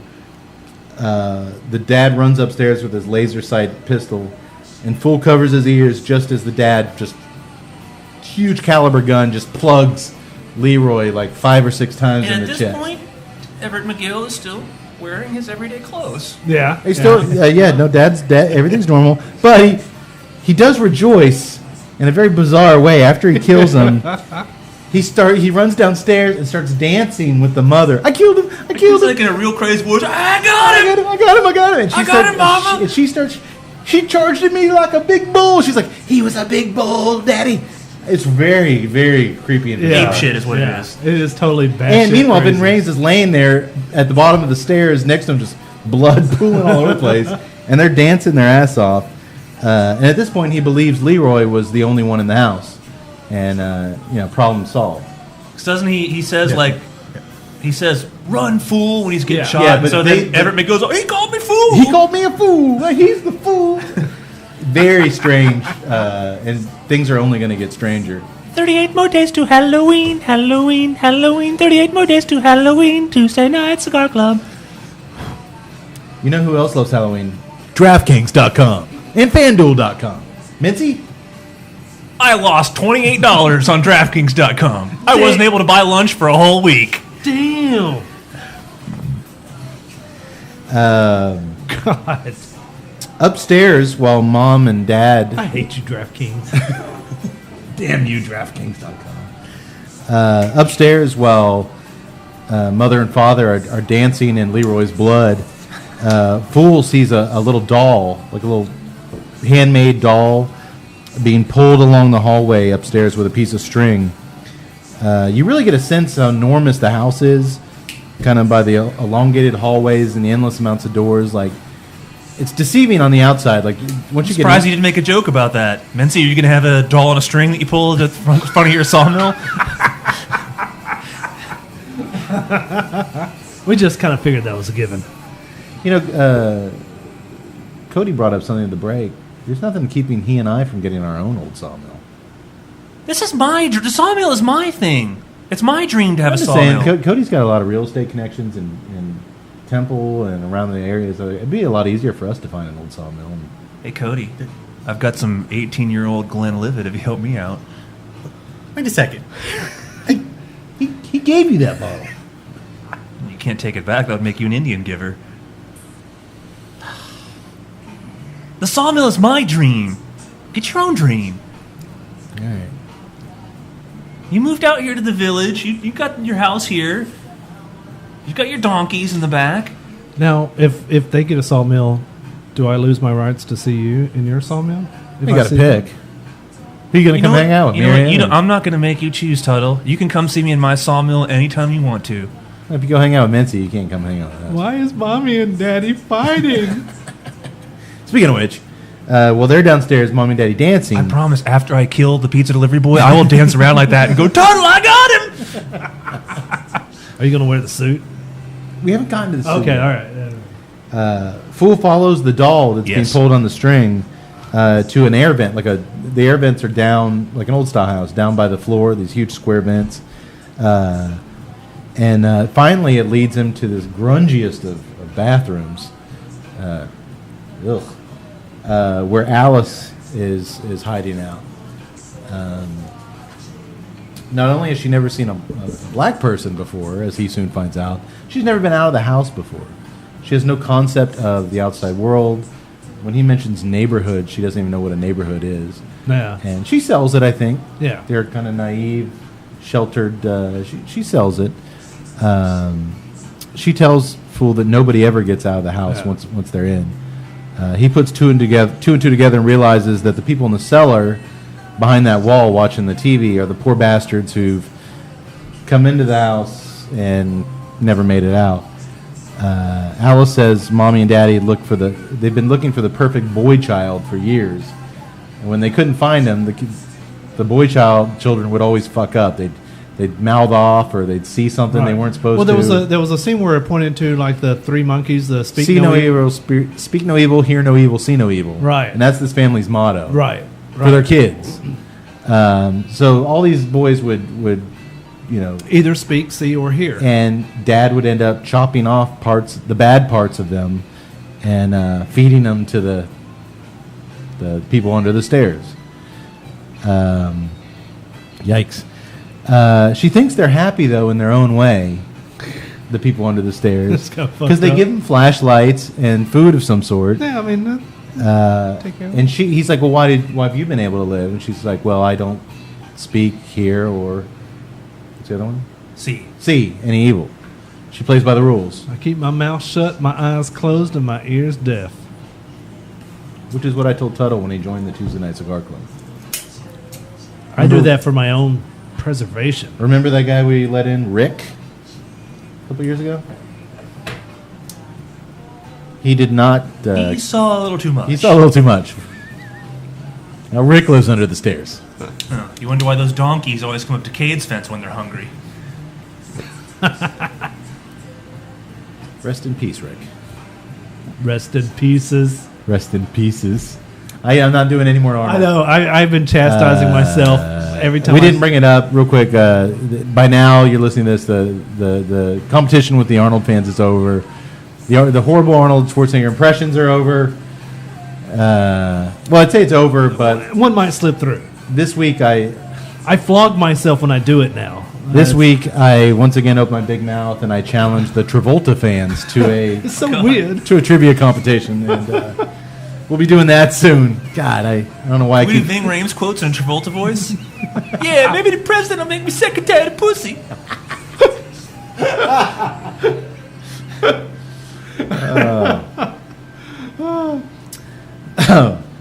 Too old for tit, too young for ass. You fucked that away.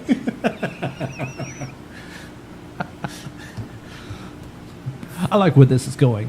Where it's going, I don't know. Roach, we would learn, the pale ghostly figure who who pounced on Fool in the basement, is a rarity in that he escaped the pen in the basement and now lives within the walls of the house, pestering Father every chance he gets.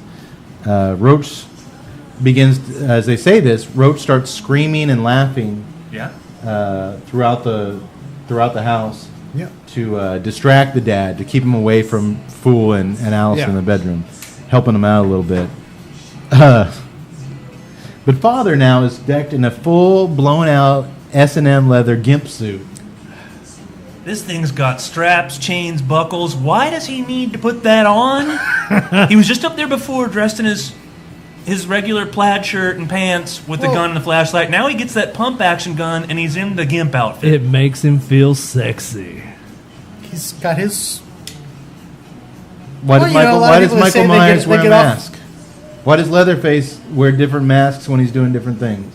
Crazy people do crazy things. This guy's crazy. We'll have one of those at my sawmill. It's very disturbing when he, especially this is pre-Pulp Fiction. It's pre-Pulp Fiction. So this is the Yeah. first time a young Cade saw a guy in a leather S&M gimp Yeah. costume.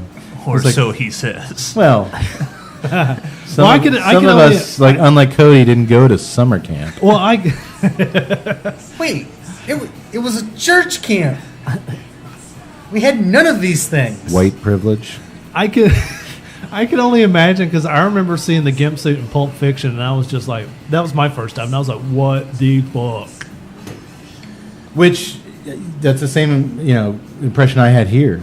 You wonder if maybe Tarantino, Could be because I mean it Ving was Rhames, really Ving close. Rhames Ving. and the Gimp. Hey, you know what was really cool? I actually think Roger Avery Gimp wrote suit, those motherfucker. portions of Pulp Fiction with the Gimp and maybe. But it certainly could have influenced Pulp Fiction. Not in a bad way. I mean, Well, it is weird that Vince Rang and the Ving Ving. Ving Ving Rhames. Damn, fucking up his accent, fucking up his name. I laced that Patron with PCP. We're all going to trip balls. Sweet. But it's too much of a coincidence. Ving Rhames with the gimp suit and this, Ving Rhames with the gimp suit and that movie that QT did. Pulp Fiction. Yes, that one. It's a rare film. Not a lot. It's hard to Indie Circuit. indie circuit.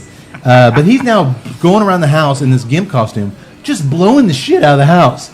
Shoot, because How do Roach. they repair the walls? Roach is in the walls and in the Because you know ceiling. this is like a normal Saturday night for And these he's just guys. going around just with his shotgun, just blowing holes out of the walls. Yeah, that's a good point. and This is the not the ceiling. first time he's gone apeshit with that No, shotgun in the no. house. So He's it's- aiming everywhere, just blasting Oh, away. as we call it, every other Tuesday night, the Cade household. I have a drinking problem. Is now the time to talk to you guys about it? I need help. I need. Good old Cade. He kills me. No, I really need to talk to you guys. And I That's so said, you funny. kill me. All right, some other time. Hey, look, you know what? If you've got a drinking problem, I feel for you. Can you hand me a beer, please? I sure can. Downstairs, well, Dad's upstairs shooting the shit out of the place. Downstairs, Mom is pampering the dog, Prince. He got electrocuted. She's treating this dog with the kind of TLC that you would, A son. hope to give your children. Because a happy prince is a secure house, she says. Happy Princess, your house. Just then, a cop car pulls into the driveway behind Leroy's van. And she alerts Daddy on the intercom. They have an intercom that goes throughout the whole house. And she alerts him, the cops are there. Knock it off. Get out of that fucking Get suit. out of your goddamn gimp suit, and we got cops here now. Quit shooting that giant shotgun. Get out of your gimp suit. Get down here. Fool sees the police out the window and starts banging. Oh, but I had again, $1 every time my wife said that to me. The cops are here. Put the gun down and get out of the gimp suit. summer nights. Fool sees the police, but the soundproof windows, he's beating and beating on the windows, but they can't hear him. Which, man, for some reason that always gets me in movies. You're being chased.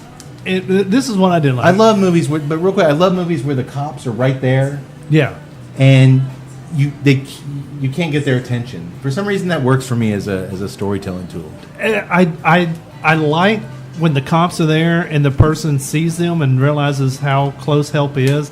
But I hate the fact that you're being chased, you're being shot at. So what's the first thing you do when you see the cops? You make a shit ton of noise, banging on windows. But don't you think for a know. 13-year-old boy, you see cops and you think safety? You Yeah. think Oh yeah. He's He's not- right. If he can get that guy's attention, he's not gonna come in. thinking like you. He's thinking But like a 13-year-old if boy. this kid is smart enough to grab an electronic or electrocuted doorknob to daisy Well, chain through his real name is Poindexter.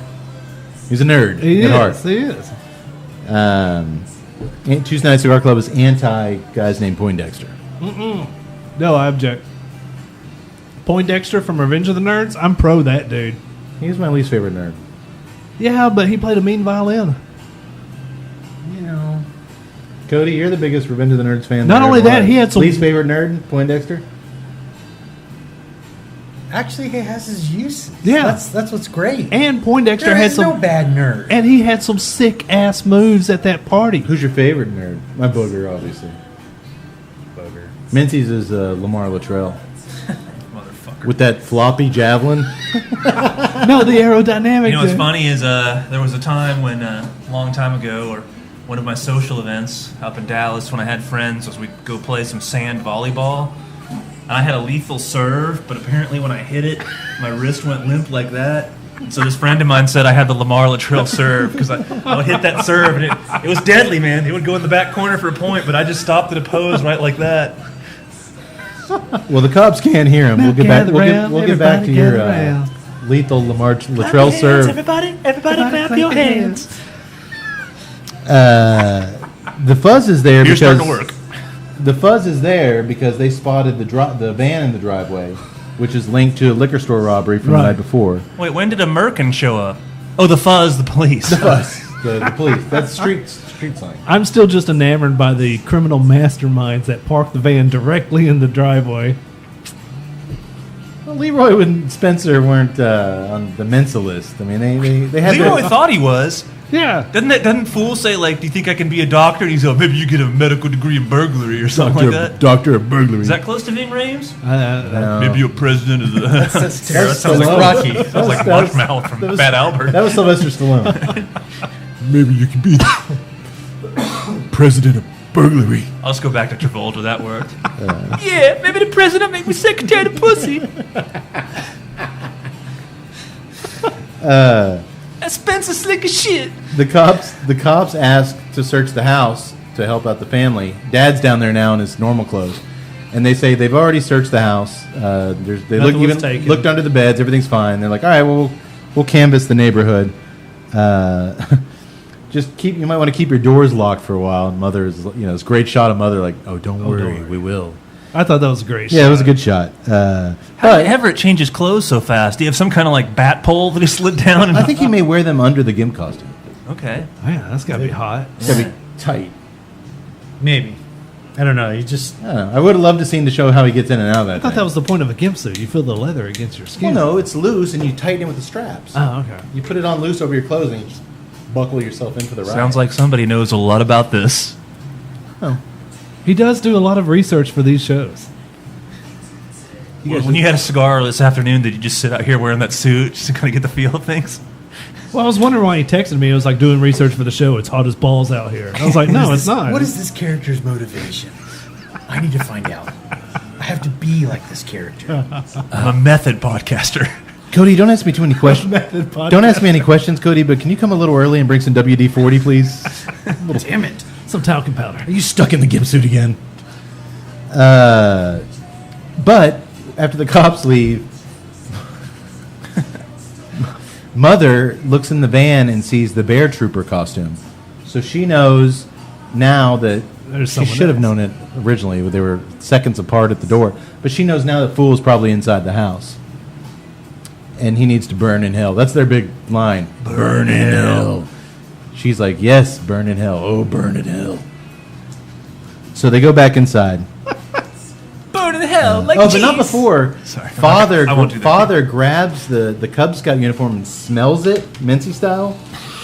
Just kind of takes a big whiff off of it. Oh wow, the abuse I put up with here. Oh, really? You want an old sawmill and you don't ask for those jokes? There's nothing wrong with an old sawmill.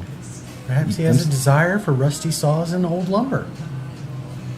And Cub Scouts. And if he wears a gimp suit on Saturday nights, who's to judge?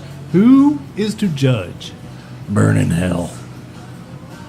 You guys like the sawmill idea. I do. I love the sawmill idea. Inside, Fool is I back. already own 4 of them. I'm sorry. Damn it. Mincy's been buying up slum old sawmills all around town.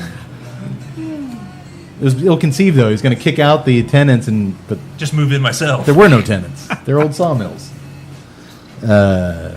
Inside Fool is once again battling Prince the Rottweiler.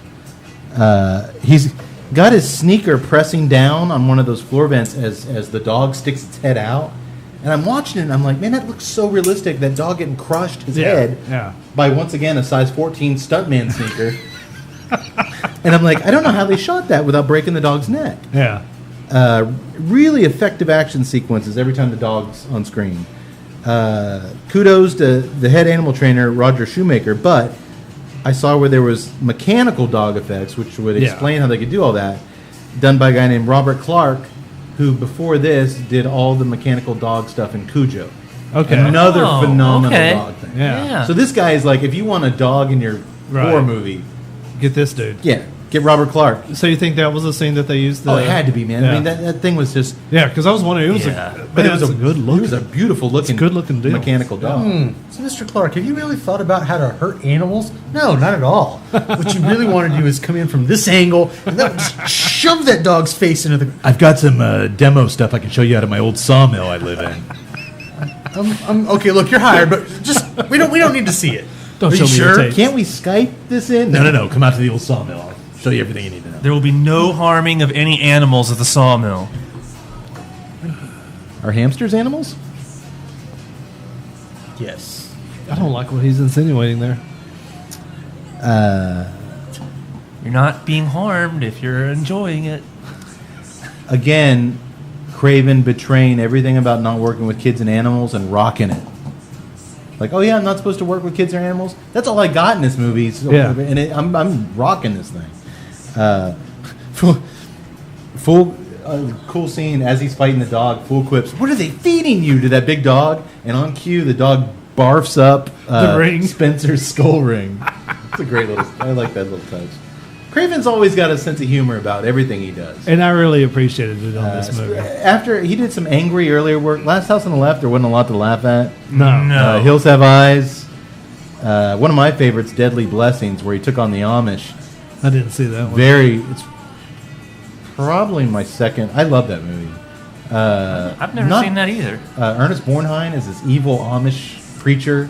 That's all you needed to say. I was about to- Sharon Yeah. Stone's first That is- screen performance. I'm in. I think Tanya Roberts was in that too. Bond girl Tanya Roberts, View to a Kill. The mom from that 70s show? Yes. So Father's back in the Yeah, house yeah. now. Things are picking up. Father's back in the house. Once again, blasting the shit. He's not in a gimp suit again. He's just back to blasting shit with the shotgun. And he blasts a hole in the bathroom door where Fool's cornered once again. He sticks his head through the door, Shining style, and Fool takes the top of the toilet, the porcelain plate off the top of the toilet seat, and just bashes him over the head with it. Before Father can recover, Roach emerges from a trap door. This house is full of secret Secret passages passages. and all that stuff. In the bathroom, he emerges out from behind a mirror in the bathroom, grabs Fool and sucks him into his little world behind the walls before the dad can do McGill anything. also does just such a great performance. His stunned when he gets hit by that. No, but Yeah. but it takes a drastic turn into Bruce Campbell territory here. Yeah. Before this point, The mother and father are just straight up terrifying. Yeah, they're more comedic. Once they get into the physical combat with Fool, Everett McGill plays it very slapsticky, just Bruce Campbell style. Every time he gets hit, or later on, there's a lot of it, and it just, to me, it really betrayed the serious, hardcore, terrifying vibe of the thing. Because once he starts getting a little goofy with it, I think that was almost intentional. it had to be. I kind of think so It seemed too. like, I think maybe Craven started feeling like this might go too scary for some people. Like if he Well, probably like had Father- tried out some things and like, you know what, let's liven it up a Well, little I bit. think I when mean, you're you working expect with little, that, you expect little birds to go Yeah, around his head as exactly. he gets hit. well, I think when you're working with little kids like that, I'm not sure that going with a straight up hardcore. But it is a horror left movie. turn in tone, because Yeah. as they're running down through the walls, the father looks in the little hole they ran into, and he's like, "You're gonna burn in hell. I'm gonna get you." And Roach shoots a slingshot, a rock at him, and hits him in the forehead. And Yeah, once it's again, it's like, and he falls down. And so It turns very comedic. It works for me though. The toilet It and does, slingshot, it does. they do. They're handled very slapstick style. He's playing the violence, like I said, very Bruce Campbell. It's fun. Tonally speaking, total shift Yeah. in mood from the rest of the film. It works for me because I'm not a traditional Well, I was horror going to ask film. how that worked for you. It worked for me. It sounds like it worked for everybody. Yeah. Mother and father are so damn creepy. And after that scene, especially he's bleeding and he sees mother and she's like, "What hit you?" And he's like, "That damn bear trooper." I mean, it's funny. Yeah, shit. they totally lost their scary vibe after that. They really did. It wasn't comes back, especially with the mom. The mom never breaks character. right.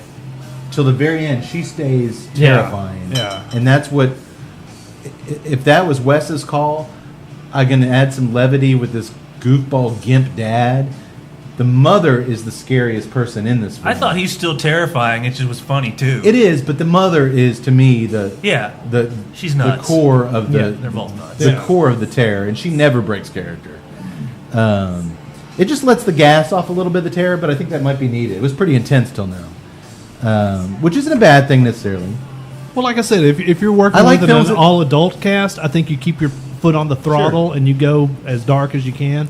But when you're dealing with a 13-year-old, I don't think you can really go that dark. No, and I like films that change gears, Yeah. that go from one thing to another. I mean, I like it. Except, he went pretty damn dark in Last House on the Left. That's what I'm saying. I mean, his early stuff had no Yeah, relief. yeah. So Roach, as they're running through the walls, Roach lures the dog. Dad sends the dog in, Prince, to get them, and Roach lures him onto a trap door he's built back there, and sends him shooting down into the kitchen On a sled. Another Craven staple, like a booby trap, that works. I love the way. All right, so this dog goes shooting down this slide on a sled, ends up in a kitchen right in front of the mom and dad, and I just love this dog. This dog's just got this look like, what just happened? Yeah, he's got this. He actually does have kind of a confused look on his face. So they go back to Alice's room, Fool and Alice and Roach. Dog, can you give me a little bit more confusion on this shot? Well, maybe that was the mechanical dog. Maybe they could adjust his cheekbones. And Alice tells Fool that Roach can't speak because Father cut his tongue out. He obviously spoke evil, I guess. Yeah.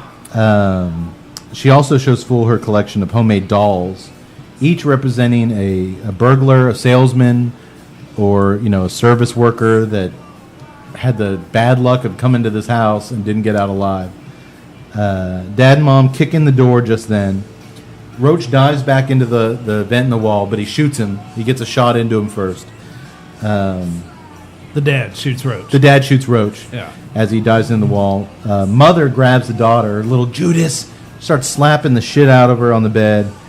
And Dad puts the gun to Fool and asks what to do with him. And Mom, great scene of Mom raising up like, I think it's time for some cleaning. Spring cleaning. Spring cleaning. Really brutal stuff, though, with her slapping the girl and him having a gun to the little kid. Like, we're back into the tone has Scary shifted part, right yeah. back to Yeah. to hardcore stuff. Father shoves Fool, once again played by 6'4" John Mency, down those stairs again into the basement. I'm thinking there was 2 days on the schedule just to film people tumbling down into the basement. All right, put on this outfit, and they shove the guy down the stairs. No. Get back up here. We got to do this all over again.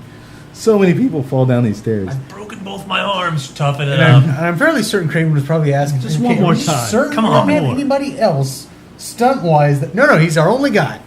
I think he's still growing. He's now almost 7 feet tall. the grown-up still growing? But he also throws Leroy's corpse down there with him.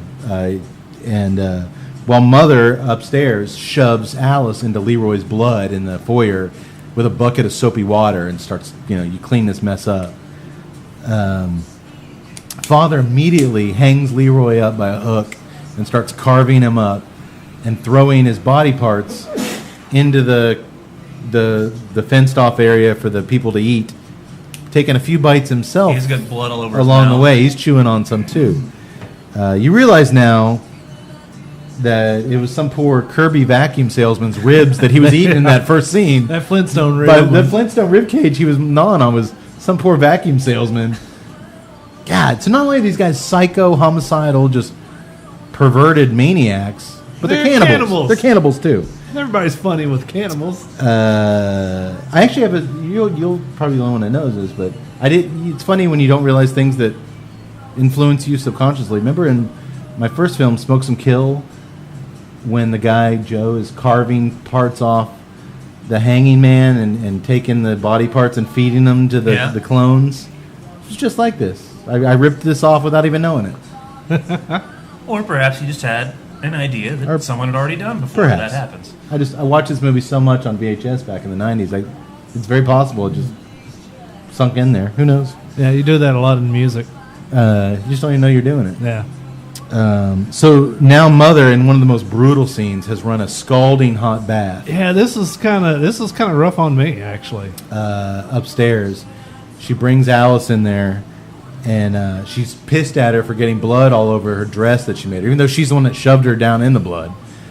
And basically picks her up and throws her, no stunt woman, actress, picks her up, throws her in this tub, scalding hot water, and just starts scrubbing the shit out It would of have been her. funny if you cut to it and it was a 6'4" black guy with a red wig on. I would have felt better if it was, but it was so clear that it was. It was a very hard scene to watch. Yeah, But it the actually second was. time I watched it, though, it was a little bit easier because I noticed the second time watching it, all that steam coming up from the tub Yeah. is clearly coming from the outside Outside of of the it? tub. Like they put dry ice under the tub. The water itself, there's no Yeah. steam coming whatsoever. So it's like, all right. I mean, obviously they wouldn't have dunked her in the hot, but Yeah, it made it right. a little bit easier to watch. I mean, it's a brutal scene. And like I said, I think that was one of the challenges of trying to go full horror is that you're working with young kids. Well, that's how they. Well, she was, I think, 17. We're going to need her to really scream. Go ahead and make that water hot. A little bit hot. Dry ice making that smoke, right? Yeah. Action. Sure. Jump on in, AJ. Your parents aren't here, are they? No. Okay. But still, Roll child sound. child abuse to this degree isn't something you see then or now. Oh, you don't see it now. And even, certainly. but even in the most hardcore horror films, you don't see child abuse done like this. No, even in Friday the 13th with the little black kid, he was more of a comic type Poor. deal. Yeah. Poor. Even he was treated more as a comic levity Dudley type deal. from- Or Different five. Strokes? Five. Five. I'm sorry, 5. Yeah, it was Dudley from Different Strokes. But yeah, you're the kid. You know, the kid's never gonna. Jason's never gonna, break the Right. little kid in half. Right. But she's been put through the ringer in this thing. So father dumps Leroy's body eventually down kind of this underground pit, this water well down in the bottom. His ribs and his whole chest cavities exposed. Really good gore effect. Yeah, he was gutted. And it was a good gut scene, too. When Oh, it was. Even when he was hanging there. Yeah, it shows him the just effects were top notch. Yeah. And then he shows Fool in with the people under the stairs in there. He's going to let them take care of it. He locks the gate. And he tells Mother, I could have killed him. I'm going to let them have some Let fun. the people with him. take care of him. Let them take care of him. And this is when we get our first real good look at our people under the stairs. Before I get there, though, you boys have already switched cigars. Yeah. Cody, are you still on the I'm quesada? still on. I'm going to give up on the Quesada. Really? I'm just having to relight. Just construction wise? Yeah, I mean it's still going really well with the beer. I mean, I don't think I'm talking enough to where it should be going out as much as it is. No, but I've probably had to, at this point, relight this thing 7 times. Yeah.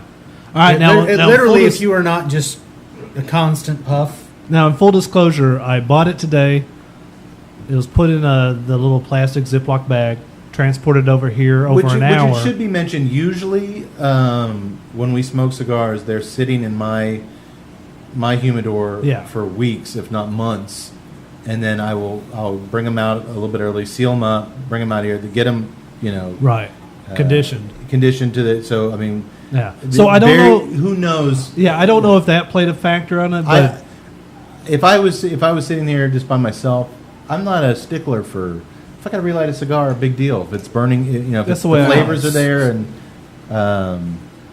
I'm just having a hard time keeping up with it in the course of what we're doing. Yeah. We're just having a normal conversation here, and so I mean, a little bit of talking that we're doing between it's not holding up. I'm having that problem. See, it didn't bother me enough because I was actually thinking, I was like, despite the lighting issues, I would still buy it again because it's a tasty cigar. It definitely goes well with the Spaten. But yeah, it definitely does have some construction issues in terms of the relight. I love how it went with the Spaten. Like I said earlier, like when one is coming across right with that strong taste, the cigar would meet it and not let it get out of control. The cigar is a strong cigar, but it's got a really good flavor. I can see why it was blended to match them because they're equals. Yeah, and I think with a beer like this and a cigar like this, you can't go weak. You can't drink a lighter beer and expect to have any kind of. And I like that dryness from the beer on the backside. Mm-hmm. It basically almost like every time you basically cleanse your palate and get that cigar back. And I like the hardiness of the beer. It's a beer. Definitely a good fit. I was puffing away pretty steadily at it, and I still had to relight it a couple times. Yeah. But no, the beer is a manly beer. I mean, so what causes a relight? When you talk about is it construction or it's a good question. It's something I haven't encountered enough to really look into. That's why I was wondering people smarter than us, I'm sure would. That's why I'm wondering if the transport had that much to do with it or whether it didn't. I did notice that we all had, and it could be just this batch or whatever, the tunneling issues because mine really got exposed there in the last, in the nub. Filler was definitely burning faster than the wrapper, right? Which leads to kind of a sunken in. Again, it did not influence the flavors, the experience, right? But I'd be curious to try a non-box press. Yeah, it could be something. This is the only box press they do. Maybe a more traditional. Yeah, Vitola, you could get. Would that be different? I mean, that'd be a question. Like maybe the cigar is dry, so when they get it within their humidor, the humidity it doesn't have time to get all the way through the cigar, so it's dry inside, so it's burning faster than the outside. Could be. Yeah, that makes sense. I mean, what you have to understand, we don't maybe point out enough with cigars. From where, let's say these are Dominican Puros. Let's say they're blended in the Dominican, crated up, shipped usually crates on a ocean liner overseas. What kind of conditions are those kept at? Get to the distribution, the warehouse, where they're in a completely different environment. Yeah. Then they're shipped out to brick and mortar tobacco shop. I mean, these things experience such a fluctuation. It's a miracle you get any that are like, wow, that's a perfect, Yeah. God forbid you get, a slight spike in temperature. You get beetles. There's so many things that can go wrong. Right. Little things like a little tunneling or some relights. Who cares? I mean, it's a cigar. It's good. It's bad. Whatever. I'm not going to criticize it for that. It worked really, really well with the beer. Yeah. Like I said, I think in my vote it would be something that I'm not opposed to trying again. I'd love to try it. The flavors were really, really good. It was a very tasty cigar. I would love to try it again. I'd also like to try their new spin with the Nicaraguans, obviously. Yeah. So now I'm going to switch, which you boys already have. Mincy was gracious enough to bring us from his local brick and mortar shop. And where'd you pick these up, Mincy? This was purchased at the Total Wine store in Louisville. A huge, gigantic. store? Yes. Okay, because they have one in, I guess, North Austin. If you cannot buy it there, I don't think you can find it in Texas as far as booze is concerned. Oh, okay. They have a really nice humidor. Interestingly enough, Cade, that was the only place. The Up and Smoke only has the 69 Bovita bags. They had the 72 in the Total Wine humidor. Which I told you to look for with your glass top humidor.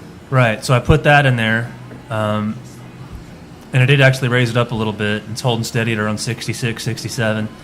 But, so yeah, they had, it's about the size, their humidor is about the size of the Up and Smoke humidor. It's a pretty good one for a liquor store. Okay. They've got quite a lot in there. So yeah, I picked these up there on Monday, put them in the humidor that you gave me, and took them out at about 3:30 this afternoon. Well, this is one. This is a Padron 1964 anniversary. And you can't go wrong with it. I've been watching you boys just you in can't ecstasy go over wrong there. with it, man.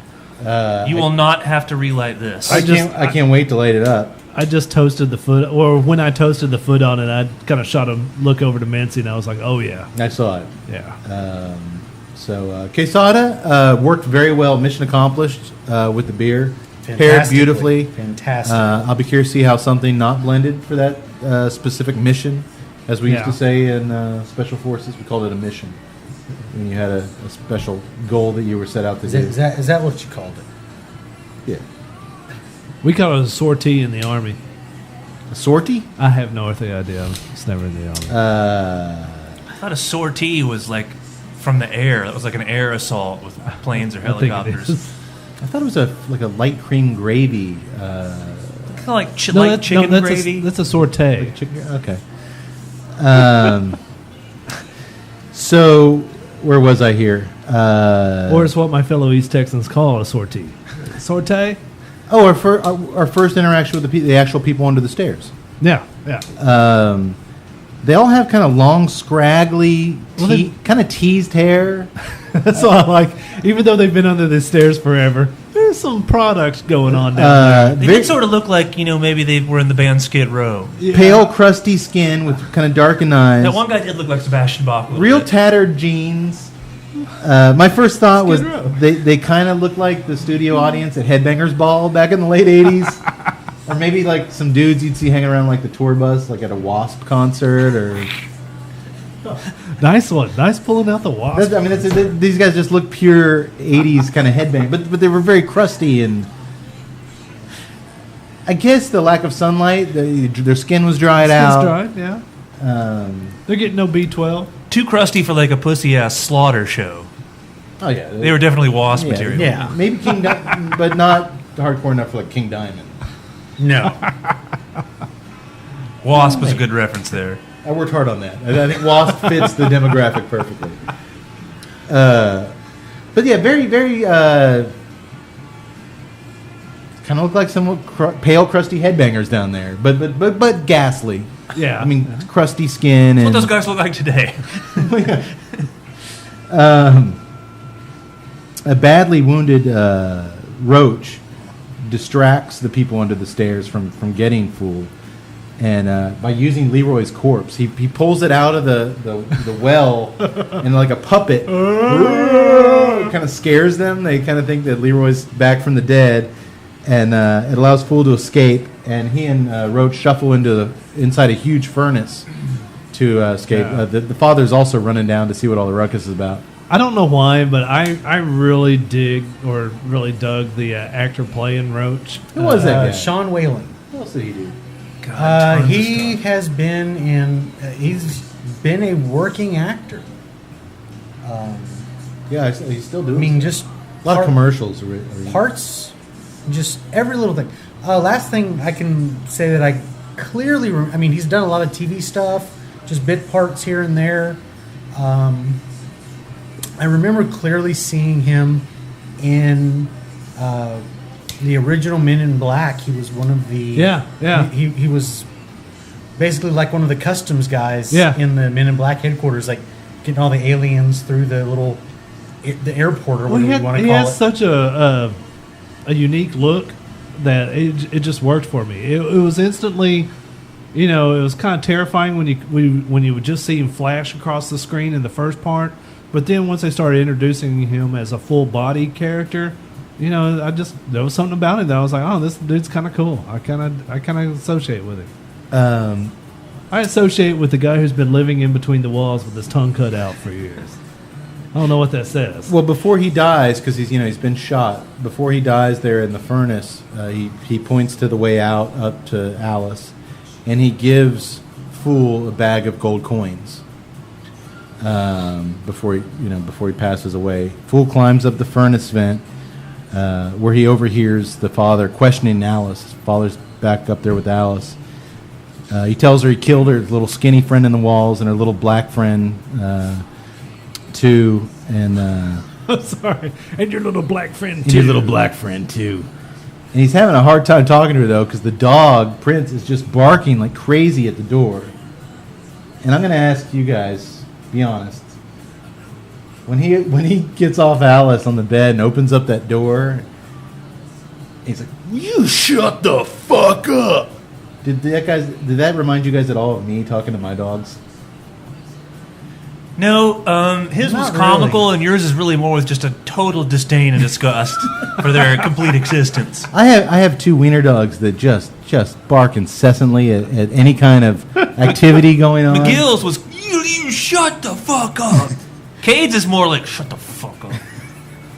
I just immediately had this thought like, oh god, that's how my friends see me. When I, No. okay, good. Yours is sadder. Will you guys have a dog at the old sawmill? I think you should. We might hit a Prince. We might hit a Rottweiler. Maybe a Doberman, something like that. Yeah, I love the two Dobermans. Yeah. What Apollo about and Last Zeus, Action man. Hero, the Dobermans that formed that pyramid? Yes. We're not going to teach Well, them any like- tricks. No. But unless somebody shows up who tells you that they're going to rip your thumbs off before you can make them form the pyramid,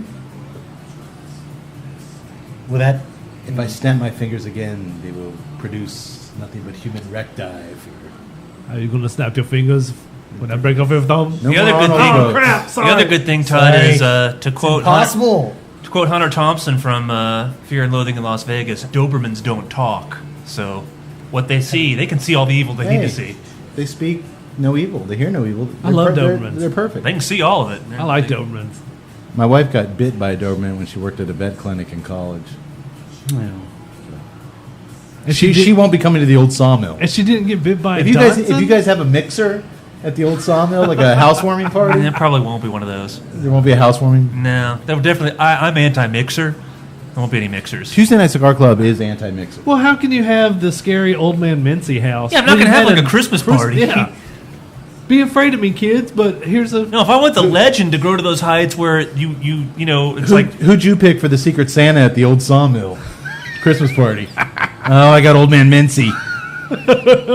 He gave me a severed dog dick last year. But he was very pleased with the Argyle socks I gave him. There will be no mixers at the sawmill. This cigar is fantastic. Yes, it is. I'm glad you boys like it. I thought so. It's like smoking milk chocolate. Padron knows how to make them, man. Well, you know you're smoking a Padron. You know you're smoking a Padron. Excellent cigar.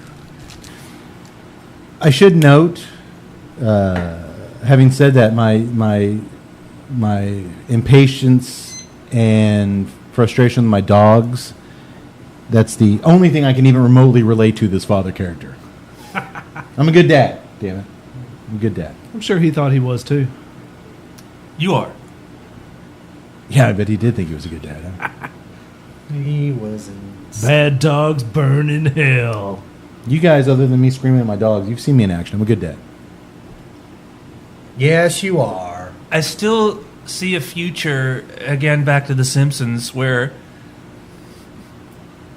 Katie, her Uncle Mency's going to take her to the zoo, and you just have that line where she's like, Dad, you want to go with me and Uncle Mency to the zoo? And you're, Oh, Katie, honey. You know I'm not- Daddy's not allowed back at the zoo. You know I'm not allowed at the Waco Zoo and anymore. Katie's like, oh, yeah. And then we saw that picture of the octopus with his tentacles wrapped around Cade, and he's punching it right in its bulbous head, and it says "Zoo to stop serving beer."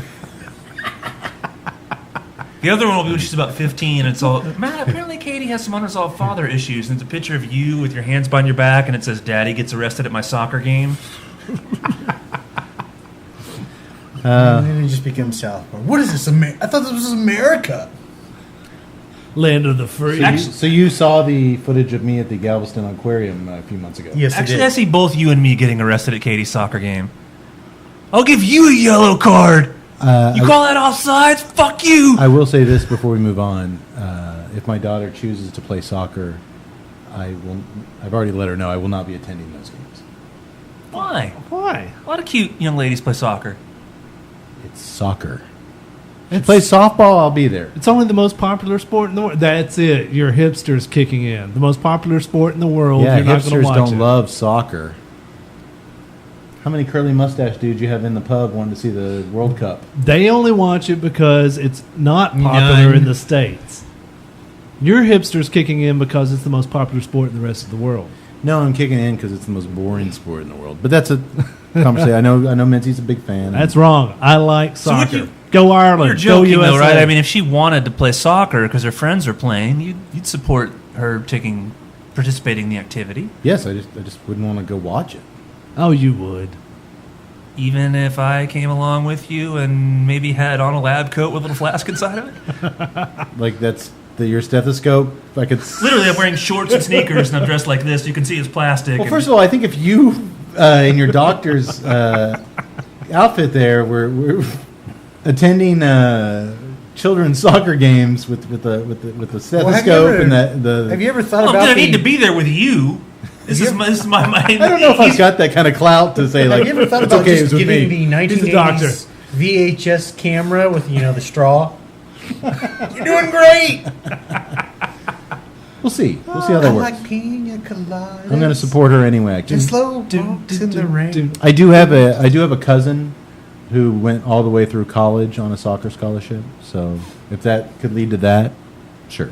If it pays for college, If it do pays it. for college, Well, I just think if a kid is gonna want to participate in activities, you wouldn't say No. I'm all for softball because I like baseball. I can sit there and watch. You don't understand when your kid gets involved in activity. It's like that's your weekends for the next 10 years. Yeah.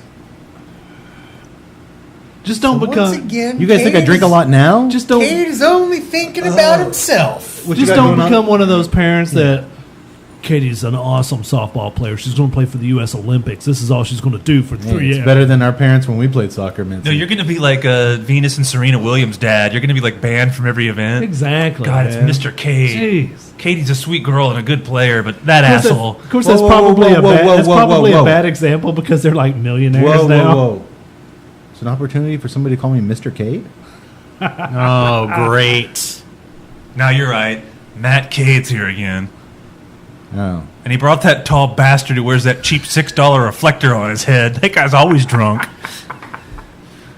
Katie calls him her Uncle Mincy, but it's just disturbing. We are the retarded Lenny and Squiggy of Salado, Texas. And that's something when you're the retarded Lenny and Squiggy. Another thing, the tall guy in the fake doctor's outfit, after he's had a few drinks, he starts yelling at the referee in a John Travolta voice. Ah, jeez, that's not offsides. Come on. I give you a yellow card. You got to be here when we take on the Travolta fans. Suddenly, if we can get back on track here. No, I don't think we can. Segue. Keep in mind the dad's got the daughter, gonna teach her a lesson. Goes to shut up the dog. When he comes back to take care of Fool and Alice, this is great. Fool, or I'm sorry, just Alice in the room. Fool is hidden in the walls. Fool comes out of nowhere, punches the dad right in the nuts, which leads to another great reaction by the like, "Whoa!" Cross-eyed, all that. And then he takes a lamp and bashes it over the guy's head. So this guy's getting He's this taking two man- pretty bad headshots. Doctor, kick in the nuts, followed by a bash over the head with the lamp. Considering all the abuse he'd had prior to this, where is he at physically in this film? My God, I would just say he's in unimaginable pain. His nuts must be on fire. That sounds about right. God, the pain his nuts must be in. Do you think there could be any lasting repercussions of a shot to the nuts like that?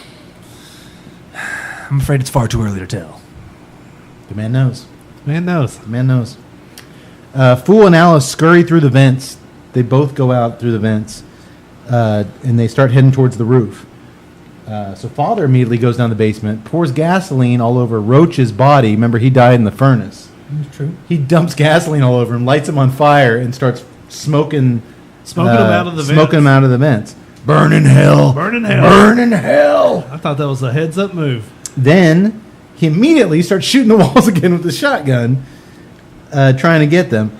My question at this point, how is this house still structurally standing? That's what I'm Well, saying. my question is, you see them run through the. You see them initially when Roach saves them and they go running through the gaps. I was like, this house. How can nobody not hear these shotguns? This house has zero insulation. But here's the thing: how is the house still structurally That's what I'm standing? saying. And who builds a house that has like 3-foot gaps between? That's clearly No, there. that broom Leroy stuck in the wall was load bearing. So It's clearly those space between the walls are there for the movie. That's what. Yeah. Well, Well, I understand that, But I nobody- give them that license. But this guy, But on like a I daily said, basis, this is not something that he just started doing. No. He's been shooting at Roach for weeks, months. it's like us stepping on a spider in our house. He just No, he hears the littlest thing or a little like some dust fall. He just starts blasting. grabs his 12 gauge and just starts firing away. Doctor, the structural damage must be. My God, the structural damage of this house has just got to be uncomprehendingly Wait a unimaginable. minute, you're a doctor. Now all of a sudden you're an engineer? I went to medical school at the University of North Texas. Oh, this changes things. This changes everything. I'm afraid it's far too early to tell. He's still the expert. All right. I was going to pop for the money for those Stephen F. Austin, Sam Houston, and North Texas pennants to put on the wall. No, the TNCC is pro doctor. TNCC's pro. Love the doctor. Not like last show. Love him. Prince, the dog, finds them in the walls first. And he wrestles with Fool as the father now shifts to a bayonet and starts shoving his In a long fucking bayonet. Oh, yeah, it's not it's- like a military no. 6-incher. This is like a fucking sword. It's like 3 feet long sword on the end of his shotgun. And he just starts shoving it through the walls. Fool smartly pins Prince the dog up against the walls and starts pounding, alerting the dad something's going on here. So the dad shoves the bayonet in, spearing poor Prince the Rottweiler. Goodbye, sweet Prince. Good night, Bye. sweet Prince. Good night, oh, sweet that's Prince. that's what Fool should have said. Oh, yeah. Good night, sweet Good Prince. I almost slipped into the accent there. Good night, sweet. No. The Woody? No, the Arnold? Yeah. Good night, sweet Prince. Good Your night, other one was sweet close Prince. to Travolta. Good night, sweet prince. Good night, sweet Prince here. Goes good nighty night here, sleepyhead. Freestyle in there? Father runs out to meet Mother in the hallway, again dancing a jig. I got him! I got him! He's doing this little dance, but this time she is not dancing with him. She is sick of this shit. And she's like, he's like, I got him, Mama! I got him! She's like, prove it! So he takes her in there, and she just, at this point, she starts treating father like a damn fool, which he is. As she should. He tears open the wall. He like shoves his head in there and rips a big chunk of wall out, and they find the dead dog, and they are heartbroken. Yeah. Like it's their child. It's Doesn't when he sees the dog, doesn't he go like, oh shit? Yeah. oh shit. Oh shit. Yeah, he's funny at this point, but she is still Yeah. not having it. And like I said, back to the kudos to the animatronics dude. It's a good scene.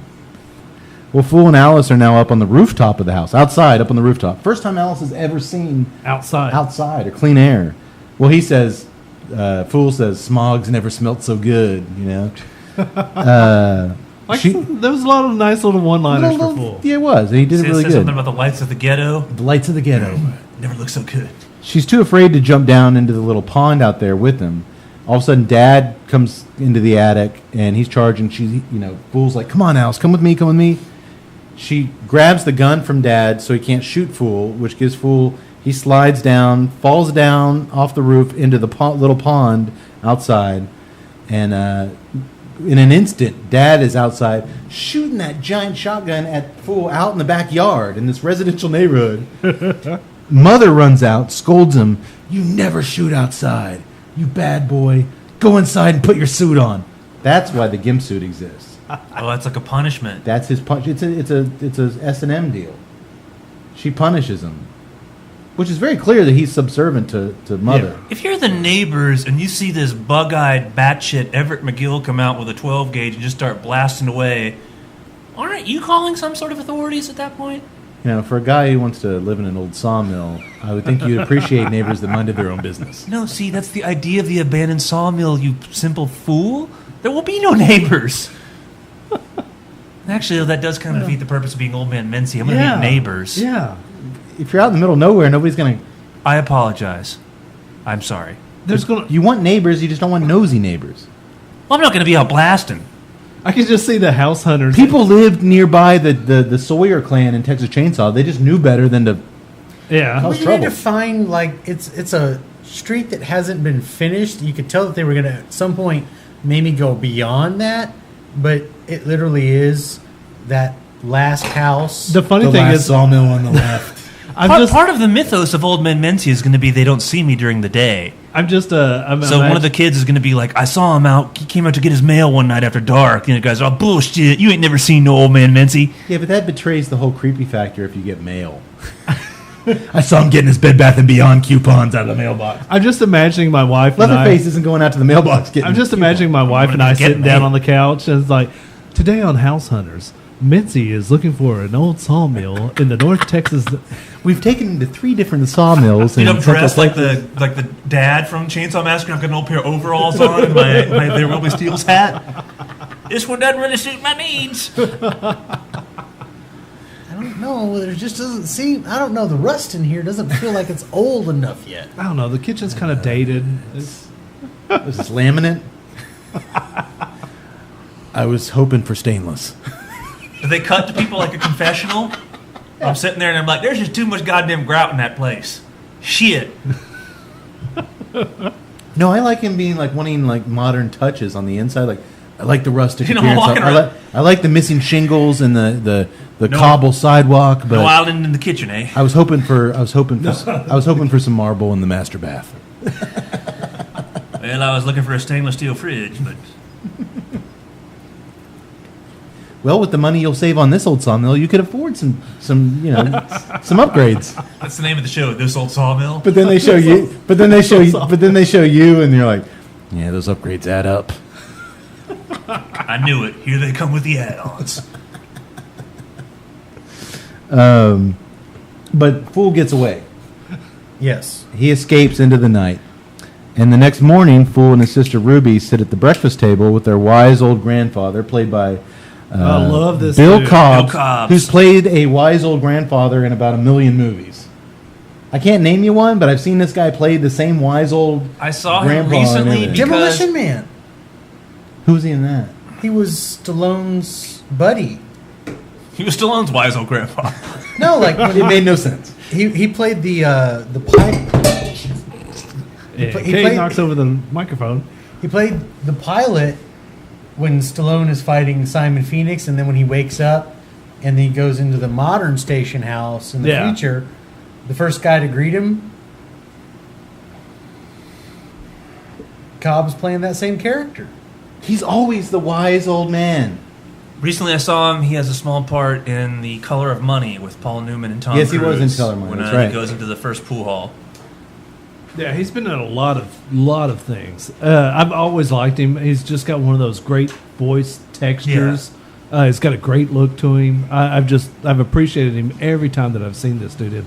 But like, it's kind of funny because when you try to pin me down on all right, what else has he been in? I couldn't name it to you. It's kind of like A.J. Langer and Sean Whalen. We know we've seen them in a ton of stuff. Right. You just can't think specifically Yeah. what it was. Yeah. But he knows a lot, because he's the wise old man, he knows a lot about gold coins. Apparently, And he tells Fool that the gold coins that Roach handed him can pay their rent. They can catch him up on rent for about the next decade. yeah. And pay for Mom's cancer surgery. So They're very happy about that.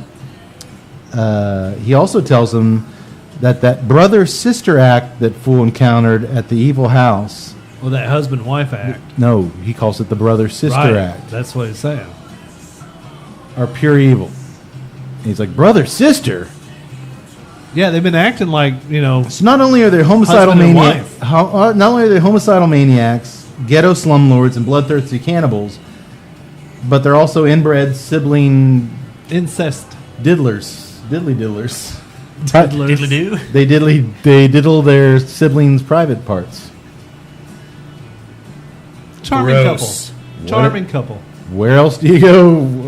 What's the next step in this? Next Yikes. at Mincy Sawmill. Sorry. No, He says every generation's more crazy than the next. The house was originally a funeral home, which we saw a lot of funeral stuff there. They sold cheap coffins at insanely high prices. Then they moved into real estate, started buying up all the buildings in the ghetto, yeah. and then overcharging rent, turn them into condos. The greedier they got, the crazier they got, and the crazier they got, the greedier they got. Message. Yeah. This It was totally. Craven starts to lay it on pretty thick at this Yeah. point, where we're going with the message here. But it's a huge revelation. These father and mother Yeah. are brother and sister. Now, did Fool call the cops before this or No, after no, this? after this. Okay, I was getting confused. And he tells Fool, be careful. These people you're messing with are... But now you're thinking, if Alice is their kid, I started thinking back, like, did we ever see, like, did she have, like, webbed toes or Right. Was she? any kind of, like, genetic anomalies? Like, how...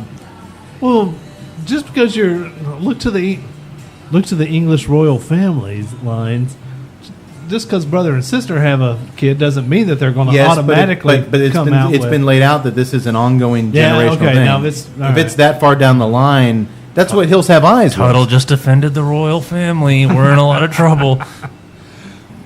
They're going to take away our spot in Oktoberfest. I do have an English guy who watches this. I'm pretty sure he'll write in. Well, but I mean, that was Hills Have Eyes was another Yeah, case About of, that or the derogatory comments made about soccer? Both. I just said it was boring. I didn't say I didn't respect it. They call it football. But it was also touched on Game of Thrones as well, the Targaryens. It was. Uh-huh. It was. But Craven touched on this big time in Hills Have Eyes. They were all incest, Yeah. ancestral, mountain hillbillies. Fool realizes here, because he did something wrong, ultimately he did do something wrong in He stealing. did, yeah. He has to do something right, which is rescue Alice. He places a call to the police reporting child abuse at the Robeson home. The Robeson is the family name. They have a sign, a crickety old wooden sign out front from the funeral home. We'll have one of those at the sawmill. Well, real quick, I haven't mentioned Brandon Adams, the actor that plays the kid, who plays Fool. Yeah, I like this dude. He does a terrific job. He- He's the he heart really of the does. film, and to put that kind of weight on a child actor, he does great. And he does it in a way to where you're not like, oh, look at how great this kid is. No matter It's how just- no matter how it's juicy natural. no matter how juicy the villains are, if his performance doesn't work, you've got a real dud on your hands. And they nailed it. Yeah, I really thought that he did. Which is, I can't really say that for a lot of child actors. Well, I know you hated the Sleepaway Camp kids, You have Yeah. to be rooting for him the whole way. and you want to. You want to, He's yeah. he's funny. They gave him a lot he's of good material to work and with. he makes the delivery of a lot of kind of adult lines very natural. All right. Now here's something that's controversial. He's a black kid. You don't see a lot of good roles for black actors. So you got a young black kid, and then also you got Ving Rhames in here. So this is kind of like in the '90s empowerment movement type that was coming off of in the '80s with like a rap. You had two versions of rap. You actually had three. You had the party scene, then you had the gangster scene, but you also had like a black empowerment scene. There was a big Homeland call at that time. So this was kind of like a spin-off coming into that. There was a string of movies, and I was trying to explain this to my wife, and I'm probably doing a bad job of it now. There was a string of movies made that weren't they were black centric, but they weren't black exploitive, if that makes sense. Where they featured heavy black cast, Right. But they were very much roles that could have been played by white people. Right. It wasn't like a black exploitation movie. It was just a natural movie. It was just like, here's good roles for black actors. You could have had Ving Rhames and Fool be Poor white people. He could have been a white criminal, and Fool could have been a poor white kid. Yeah. I thought they did a great job with Well, that. you couldn't. Where this movie ultimately goes, it was pretty important that they were minorities because that definitely The plays racism of the family. the race, class, and all that. Especially towards the end, it really comes into play. Yeah, it does. But yeah, you could have done it the other way. It's our theme song. There comes a theme song. I just thought it was a good role material that you always hear that Hollywood that's Craven. lacks roles. That's Craven. I mean, Craven. Kate, would you bring me another round? I certainly will. That's all on Craven. Yeah. I mean, the guy was an unapologetic, unlike Carpenter, who didn't like to talk about his politics a lot. He liked to kind of not hit you over the head with it. Right. Craven was unapologetic in his politics and Yeah. his approach to things, and kudos to him. Yeah. He didn't have to cast this the way he did, but God, I can't imagine the movie. No, Otherwise. absolutely not. And Absolutely not. that's what I said. I mean, it worked seamlessly. And you know what? This is the same. When was Mincy? What year was Friday 13th Part 5 made? 85. All right, so a little bit earlier. But same thing with the Dudley character and his black uncle played by Otis from Last Starfighter. um, I can't. His name will escape me. I'm surprised it wasn't the wise and Return of the Living grandpa Dead. from That this guy. one. Goddamn enchiladas. That guy. Oh, that's Miguel Nunez. Miguel Nunez. Okay, I thought you were referring to the grandpa. No, not his uncle. Yeah, Miguel Nunez was the brother. I mean, those could have been white characters, but again, they were just. I appreciate it. You could cast anybody in that, and they went with black actors. And the horror genre's always been a little ahead of the curve. Yeah. As far as inclusive, I think Yeah, even dating back to Night of the Living Dead. George Romero did it first. He made his hero a black guy when that was not at all the thing to do. Yeah. The horror genre's always been ahead of the curve. And that works in its time too, because it's late '60s, and there's an immediate not to switch to a whole other film, but there's an immediate kind of distrust by a lot of the honkies of that guy in Night of the Living Dead. Of course, They just don't really- because the colors. That's the whole point. dynamic Yeah. with him and the father. They don't really like the guy. Strictly because he didn't want a black guy bossing him around and calling the shots, and it worked. Same thing in Dawn of the Dead. The flyboy didn't like the black cop calling the shots. It's interesting. We should probably, after October, if we switch genres a little bit, it might be worth doing one of those '90s movies where they became popular about life in the hood.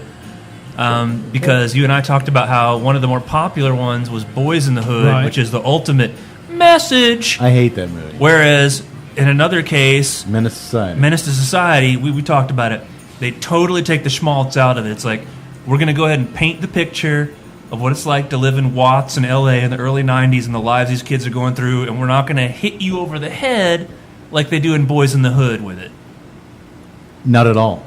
But that became a big genre of... Right. Instead of... You're used to... When you say gangster film, you think, James Cagney or something like that from the old days, or Humphrey Bogart. It became a big genre in the early and mid-'90s. And that's kinda what- the hood movies, the gangster movies of the young black folks growing up in a place like South Central Well, yeah, LA. I mean, gangster. Well, with especially with Dr. Dre's The Chronic, would that come out 92. 92, yeah. All of a sudden, gangster wasn't associated with guys in top hats in Chicago and Tommy guns. It was guys doing drive-bys selling crack. That's a gangster. Right. Yeah. And Menace to Society portrayed it like a documentary, whereas Boys in the Hood portrayed it like a Lifetime movie. Yeah. Yeah. Menace to Society is like, we're going to paint the picture and let you make your own opinion. Boys in the Hood really wanted you to get an opinion. We should do one of those movies. Yeah. I think there's nothing anybody would love to hear than four white guys tell you why a black-centric movie is wrong and what we think about it. Now, the own trials and tribulations we faced as young men growing up in Temple or East Texas. Oh, I can't wait to make these Texas analogies. Tuttle had to sit at the back of the bus.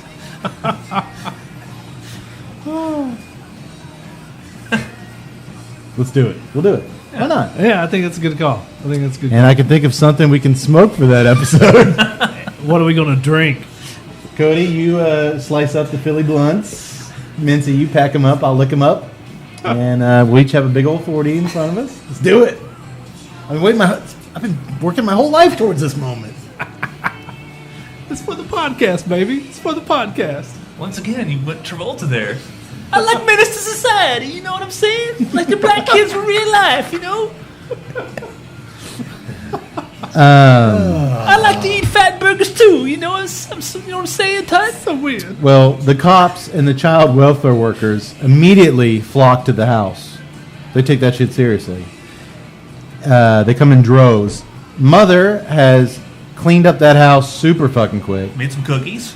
Turned on classical music throughout the intercom, pumped in the house. Made cookies and coffee for the cops. They don't find any of the They're shotgun holes. Worst cops ever. They just drink the coffee and eat the cookies. They don't notice any of the 2,000 shotgun blast holes in the ceiling or the walls. Also, there was a fucking river of blood on that floor. The Well, no, girl, Alice cleaned it up. she cleaned all that shit up? Well, apparently. But here's my thing. So they're like, we're so sorry, you know, we got to respond to these things, but it's clear nothing's going on here. They don't go in the... Well, he hides the basement behind a false cabinet. They can't see. And the smell of human meat in here. And Father reveals later he pumped all the people under the stairs full of horse tranquilizers to quiet them down. How do they do that quick?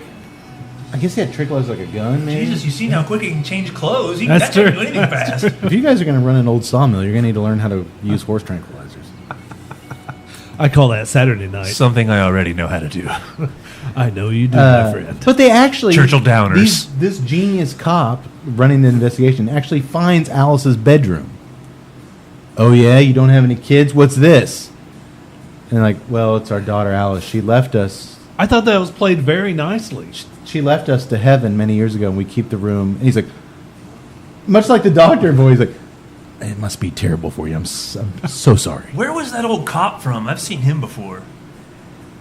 I don't know. But she says, like, it's totally like, in a sense, it's this. She still lives here forever. I got it. And he's like, Sorry, go ahead. he's like, it must be so painful. Dude, it's very much the doctor delivery. The memories must be so painful for you. The memories for you of your deceased daughter must just be unbelievably painful. My God, the pain you must be in. I'm so sorry for this. And they leave. I thought that was very believable. It though. worked. It worked. It yeah. worked, but these cops came across as complete knuckleheads who believe the white, you know. Well, you got You got cookies you and got- coffee. You must be okay. and you got Dad smoking a pipe. I mean, he's well, that's smoking a another pipe, great thing. so- As Dad's showing the cops around, he's now transformed into a sweater and smoking a pipe. Genial old fella. But when the cop's not looking, he takes off his hat and He's dab. got that- He's got this huge wound on his forehead. He's dabbing with his handkerchief, and then he slides it back on and smokes his big Sherlock Holmes pipe. Oh, Pip-Pip-Po man. So we'll have pipes and cookies and coffee around for any time there's a call. I'm liking Well, this great line by Mom as the cops leave. I don't know why I love this line, but it sums her character up so great. I don't want to see another cop or a cookie in my life. I don't know which one makes me sicker. It's such a great line. With Father following it up with, may they all burn in hell. And then she comes in, forever in hell. These people are just fucking crazy. The incompetent gray-haired cop. A movie that I really enjoyed was L.A. Confidential. He has a small role as a police chief in that. Yep. Never saw it.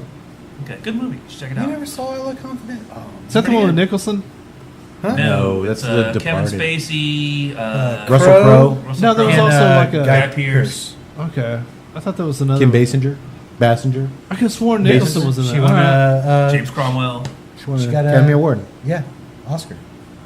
Old 50s detectives in L.A. It is Based on a it James is- Elroy novel, came out in the late 90s. It's fantastic. Excellent, yeah. Everybody great. loves it. Yeah, I should probably see that at some point.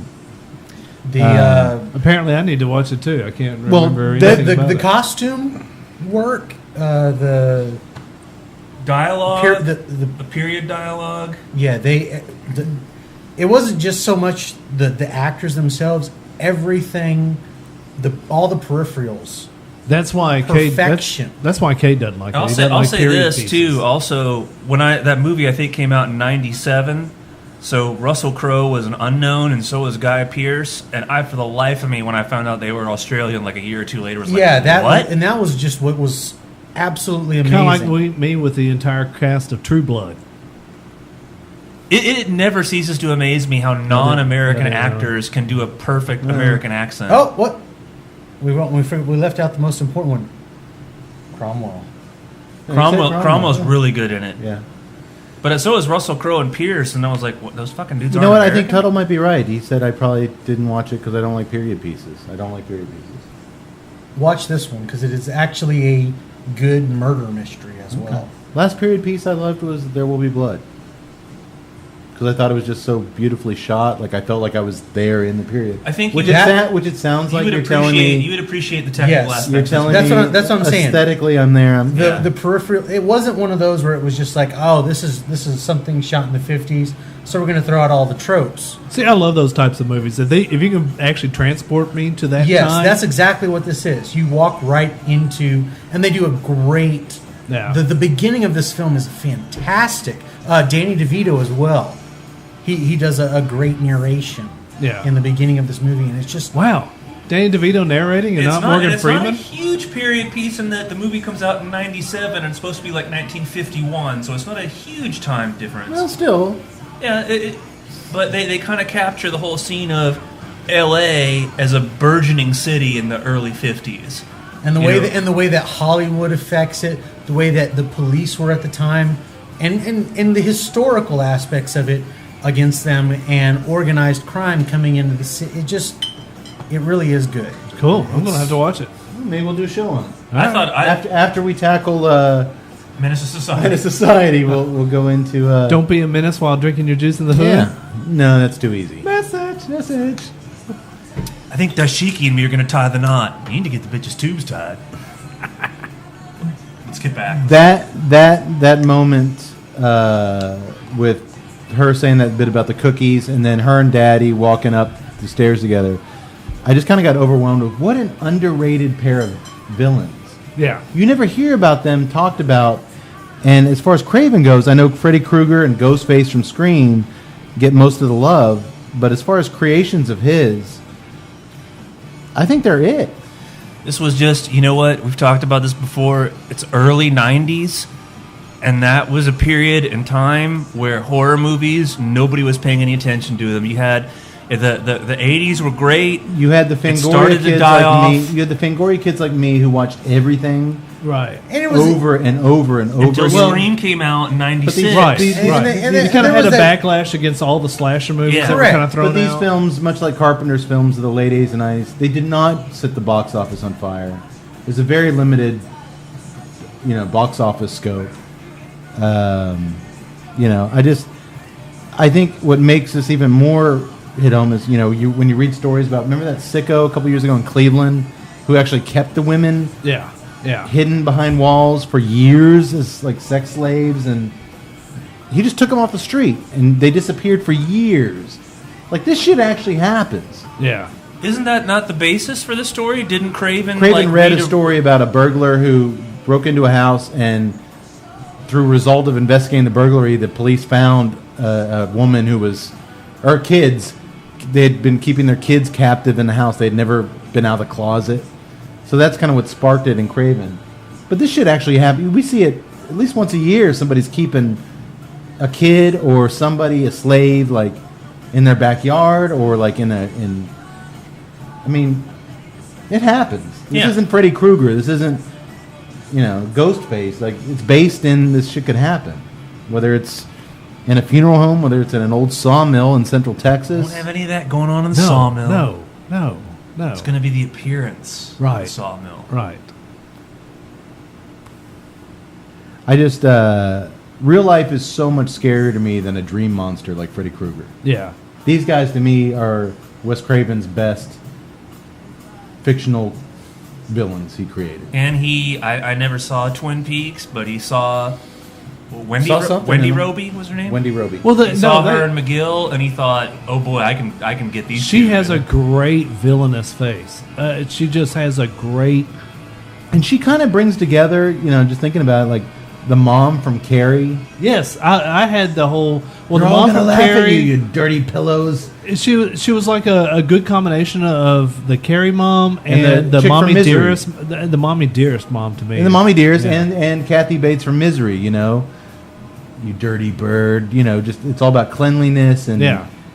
But she rocked this movie, man. She's the superstar of this movie. I really do. She did an excellent job on this, especially playing straight to the dad's comedic, Three Stooges slapstick. And that's the director making that balance happen. I still love McGill throughout, even when he He's goes. great. even No, when he- even he's when he great. goes, Yeah. No, he's great. even when he goes Keystone Cops, It it's works still- great. But see, I think and you kind of hit it. That's a director. That's a director finding balance between the slapstick and the horror elements, and still making both of those, because both of those are kind of diametrically Man, opposed. it could collapse and Exactly. be a mess. Right. McGill's character could totally have dominated that and removed all tension of horror away from it, but Craven still made it work. Or in the hands of a lesser actor, been a complete farce in a bad way. Agree. Oh, Agree. we've seen that a million times. Yeah. Right. Well, it turns out the whole time the cops are there, Alice was tied up in the attic without being gagged. She could have screamed for help. Well, those walls apparently soundproof. She's just up there, and while the cops were in the house, Fool slipped in and hid in a kitchen cabinet. That was his whole plan all along. He knew that they would. He was smart enough to know they would get away with it, but that was his way to get into the house to save Alice. We already talked about it. How can they not notice all the plaster on the floor from these fucking 12-gauge holes? He's been firing that cocksucker all day. Well, you'd at least think they would say something like termites.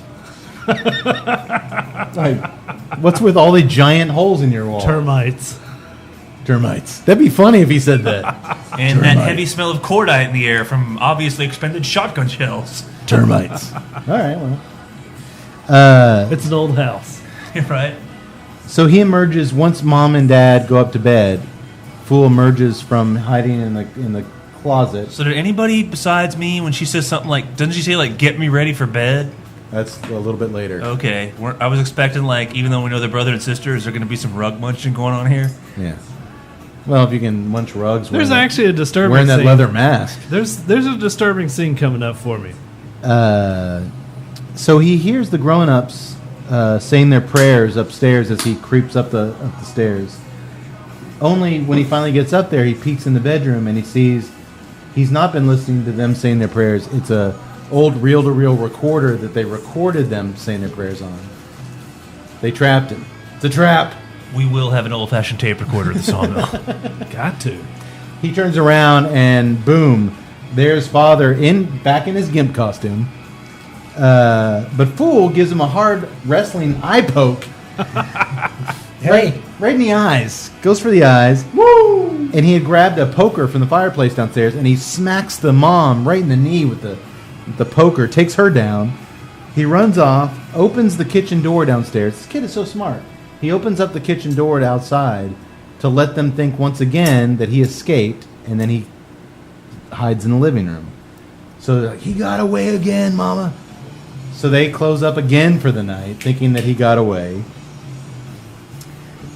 And Fool goes up the chimney to hide this time, and starts climbing up to the chimney to rescue Alice.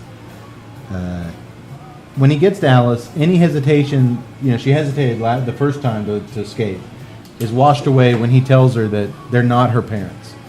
They kidnapped her at an early age. They're not your parents. Grandpa told her they're not your parents. So she's like, all right, let's do this. Have we gone through the scene where the dad in the gimp suit, like she's chained up in the foreground, dad in the gimp suit is in the background, and he's ready to do something to her, and Mom's like, right? get over here. And he's like, all right. He wants to do something. Yeah, And she's like, no, he grabs his crotch and is like, I didn't see the crotch Yeah, grab. he did a crotch grab, and I was like, holy shit. and mom's like, no, you take me to bed. yeah, that was that scene. I was just like, fuck, that's hard. Yeah. That was actually kind of disturbing to me. I was like, The whole damn. fucking thing's disturbing, but yeah, if I didn't see the crotch grab. That would make it. I wish I had seen it because that really. Yikes! Everett McGill. Man, After Dark.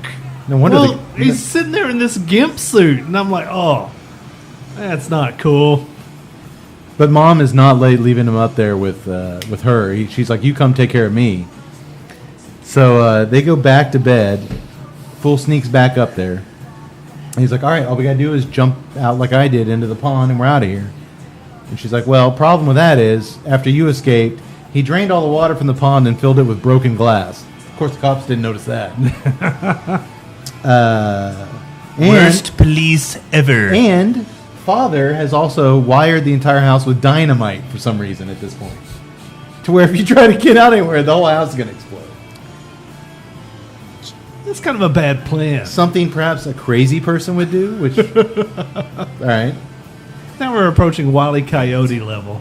Well, at this point, father and mother start turning Drop against... a huge cartoon anvil on his head. Father and mother start turning against each other for the first time at this point. He's like, that little whore, she did it with him. Which that's also a little off-putting. Like, you're so young and like, I should have killed a little slut. And she slaps the shit out of him. She's like, that's my little girl you're talking about. And he's had enough. He goes Kane and He grabs her in chokes Kane's her. chokehold and just starts squeezing her neck, choking the damn life out of her.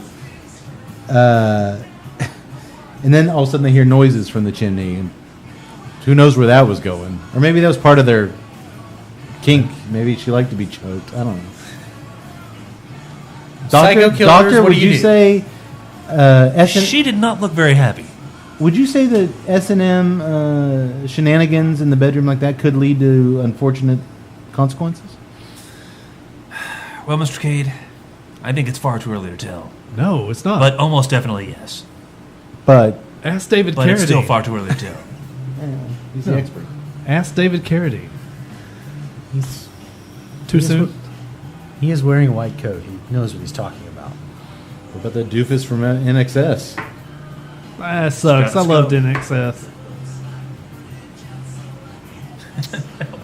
What about the So secrets from NXS? they hear noises coming from the chimney. So what does father immediately do? He starts blasting with the shotgun. In a home with no insulation. Do I have to go back to this? He starts shooting up the chimney with the shotgun, and Fool, again smartly, acts like you plays got like he me. was hurt. Oh, you got me. Oh, the pain is unimaginable. Pain is unimaginable. He's like a little doctor up there. The pain is just You unfathomable. look and all of a sudden he's going to clip on tie on. It's I'm just just picturing Will Ferrell in Austin Powers. I'm really hurt down here. I'm in so much pain. I'm still I'm alive. still alive, but I'm burned very badly, but I'm still alive. I'm shot really bad. Well, they lure him with Fool's antics. They get father to look up the chimney, where Fool drops a giant brick on his head. The anvil. There's the Wile E. Coyote Acme anvil. And then, so father's taken out. Mom grabs the shotgun, and she's about to shoot. He grabs Alice, and they start sliding down the chimney. They get down to where mother is. He already used the eye poke, so he sticks two fingers up her nose, another wrestling move, and starts just yanking on her nose. It's awesome. Old Poindexter sees of WCW. Alice gets out at the living. They go down more because that was on the upstairs. They stop at the next floor down, living room. He tells Alice, "Get out of here." He's going down for that shotgun that fell. He's got to finish things. Little 13-year-old with some balls, man. I'm not done here. I'm taking care of shit. He's going to finish him off. He He's says. not. Effing around. No, he's not effing around. So the father ends up overcoming Fool in the basement because of those damn ramp steps again. Fool's got him in his sights with the shotgun, and father trips the stairs that turn into the ramp, and 6'4" Mincy in the afro wig tumbles down again. God, you'd think they would notice at some point this is not going to fly. Like, people are going to notice this grown man. I still think it's your first idea. They did that all in one day. I think it was just 2 days of ramp Tumble shots. this dude just down here over and over. This kid is 4'10", or stunt double for him is 6'7". No one's gonna notice. Okay, look, it's gonna be fun. Let's bring in Kane Hodder to play Fool in the. This guy just played Jason. He's Okay, Derek Mears, we're gonna need you to go ahead and roll down this ramp. At least they didn't dress him up in the Bear Scout suit or the Bear Trooper suit. But he puts the gun to Fool's face. He goes down there. He puts. Dude, they shove Hodder or Mears into the little Boy Scout outfit. His fucking nards are hanging out. Biceps all breaking out of the thing. All right, Kane, don't drop the box of cookies on your way down. I got it. I'm a pro. I know what I'm doing. Can somebody hike up my underoos? They're slipping down on the back here. Where'd you even get underoos that Don't worry about accommodate you? Fuck off. Stuntman, go to the Gladiators. Go to the stunt man. So Dad goes down and puts his gun right to Fool's head. He's about to shoot him when there's a knock on the front door. Mother answers it to find. She tells Dad, "Stop it. The cops might be back. Stop it." And it's Sister Ruby there, and she's like, "Yes, ma'am. I'm here to represent the Association of People who've been unjustly evicted, exploited, and generally fucked over." She's there to confront the man and the woman for owning over 50 rat-infested hellholes they own. They charge ridiculous amounts of rent, evict hardworking families. So Mother just slams the door in her face. You know, I don't. Kelly Jo Minter of Summer School fame. yes. Boom. Oh yeah. Yeah. She was the one that they took to get her license, I think. Yeah, Summer School. Good call. I like this actress.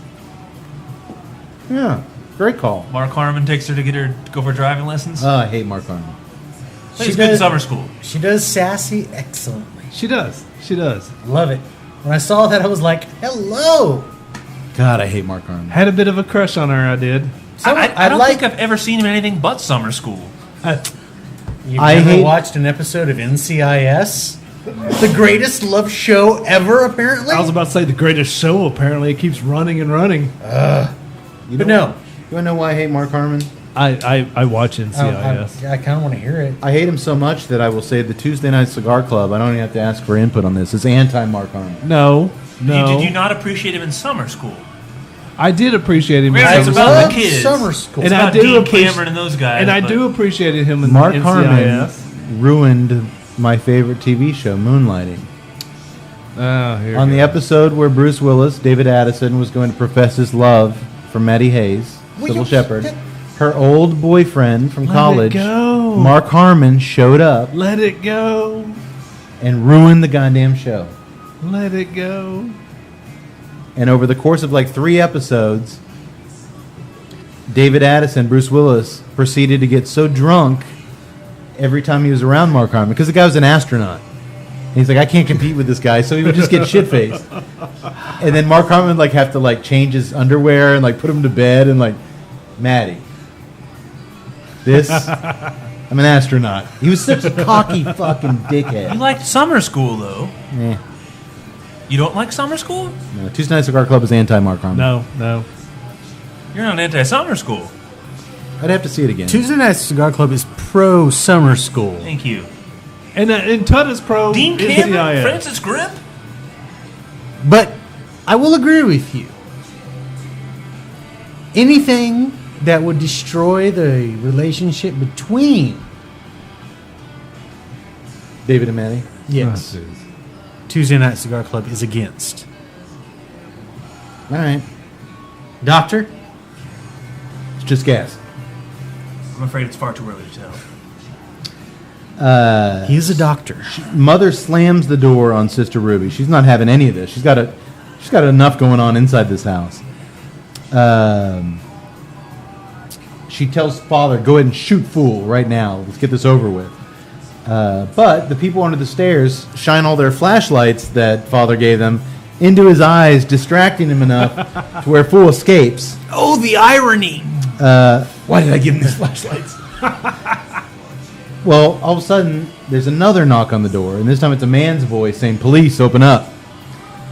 She opens it up again, this time with her gun behind her back. She's had it. And it's the wise old grandpa again, posing as a cop. He's like, "We just want you to hear let us speak our piece." about them. These people are ruining their community. Mother raises her pistol to Grandpa and says, "There's no community here. All I see is a couple of nig." And before she can get the N word out, The community shows up. the community starts filling into the street behind Ruby and Grandpa. Malcolm X style. 200 people strong, maybe? Oh, yeah. Yeah. 200 minorities, they brought the whole slum. So were these the people that were all whacked out on crack that morning? Apparently so. The people that Fool was climbing over to get to his, yes, they sobered up enough to. There's the dogs in the scene, and they're actually happy now. They're happy dogs. They're fed. But you've got basically 200 minorities now that have been wronged by these people filling into the street Time to stand up against the man. in this residential neighborhood. Kind of remember that scene in Nomads when all of a sudden there was 200 nomads outside their house, like Mad Max style. But these people are They got the motorcycle gang going outside. but these people are very well behaved. They're just out there Oh, yeah. and they're there for support. Right before she throws out the N word, all these people shuffle in behind them, but Mommy's undeterred. She's in the crazy zone. She points the gun at Ruby, but suddenly Alice drops from one of the many holes in the ceiling that Daddy made with a shotgun, falls down on top of Mother, grabs her head and just bashes it into the floor there in front of everybody. And she just stares out the door at all these people. Man, those white folks are crazy. Well, not only has she never seen a black person, now she's seen hundreds of them. And they're like, what the fuck did they do to this chick? I mean, she's like wearing this little kid nightgown, and she's weird. They're like, what are they doing to her? We cut back in the basement where the people on the stairs help Fool hide from the father. He charges up the stairs when he hears the commotion. Ruby and Grandpa are at the door calling out for Fool. But right as he gets to the top, Grandpa slams the door in his face. Another kind of slapstick, and then he tumbles down the ramp steps again. It would have been funny if the guy who tumbled down the stairs was actually like 4'10". A tiny little gimp guy. That would be good. Oh wait, we got the wrong. All right, who fucked this up? We got the midget in the gimp suit. Our shooting days were messed up.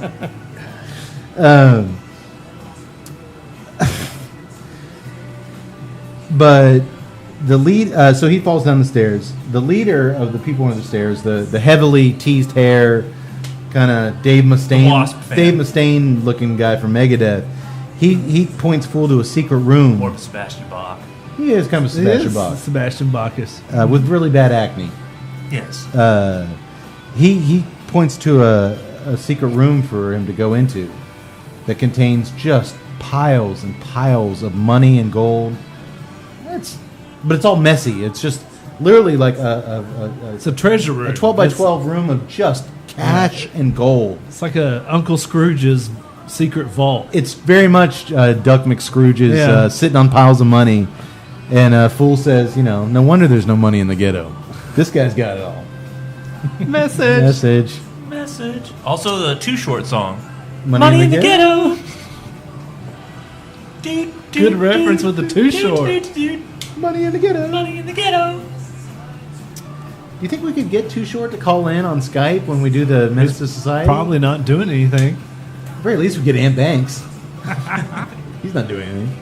Was the guy that was in the movie MC8? Wait, those guys like to shoot people. I'm sure he's doing stuff. I'm sure he's plenty busy. Lot of business. He's dropping a new album soon. He's Doing business stuff. Lots of business stuff. TNCC is pro Ant Banks. We are Yes. pro Todd Shaw. Yes, lots Who's of Too business Short. stuff. Love Too Short. Lots of business stuff. Get in where you fit in, bitches. We cut back upstairs to the front door where it locks. Ruby goes outside and it locks behind her, trapping Alice inside with her mother. They have a very violent fight. Starts in the kitchen with Mother chasing. When she pulls out that butcher knife, that shot of that her with it up in the air. that is horror. That is just classic. And that's the one thing that you pointed on earlier. With all the slapstick going on, she never breaks that horror element. She never loses the terror of her character. And it's never more evident in this last Yeah, scene it was really good. where she's ready to kill Alice. Yeah. She chases her out of the kitchen with the butcher knife. She pins her down on the stairs in the foyer. And right as she's about to kill her, The people under the stairs become the people breaking through the stairs.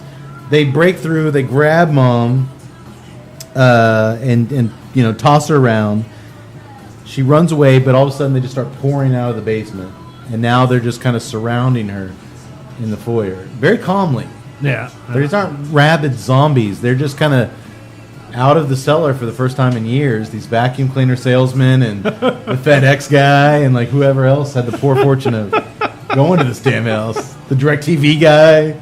Like they're just like, I was here to install cable 3 years we're ago. free. And they're just kind of looking at her. She pulls out the knife. Oh, Alice, while she's distracted by things, Alice takes the knife and stabs Mother right in the gut. Mother takes it out of her own gut, burn in hell, and starts going for Alice. And then they just pounce on her and just start ripping her to shreds. They are cannibals after all. So they just pile on her. What I like about this is that when they do it and they're through, there's like this orderly exit from the kitchen.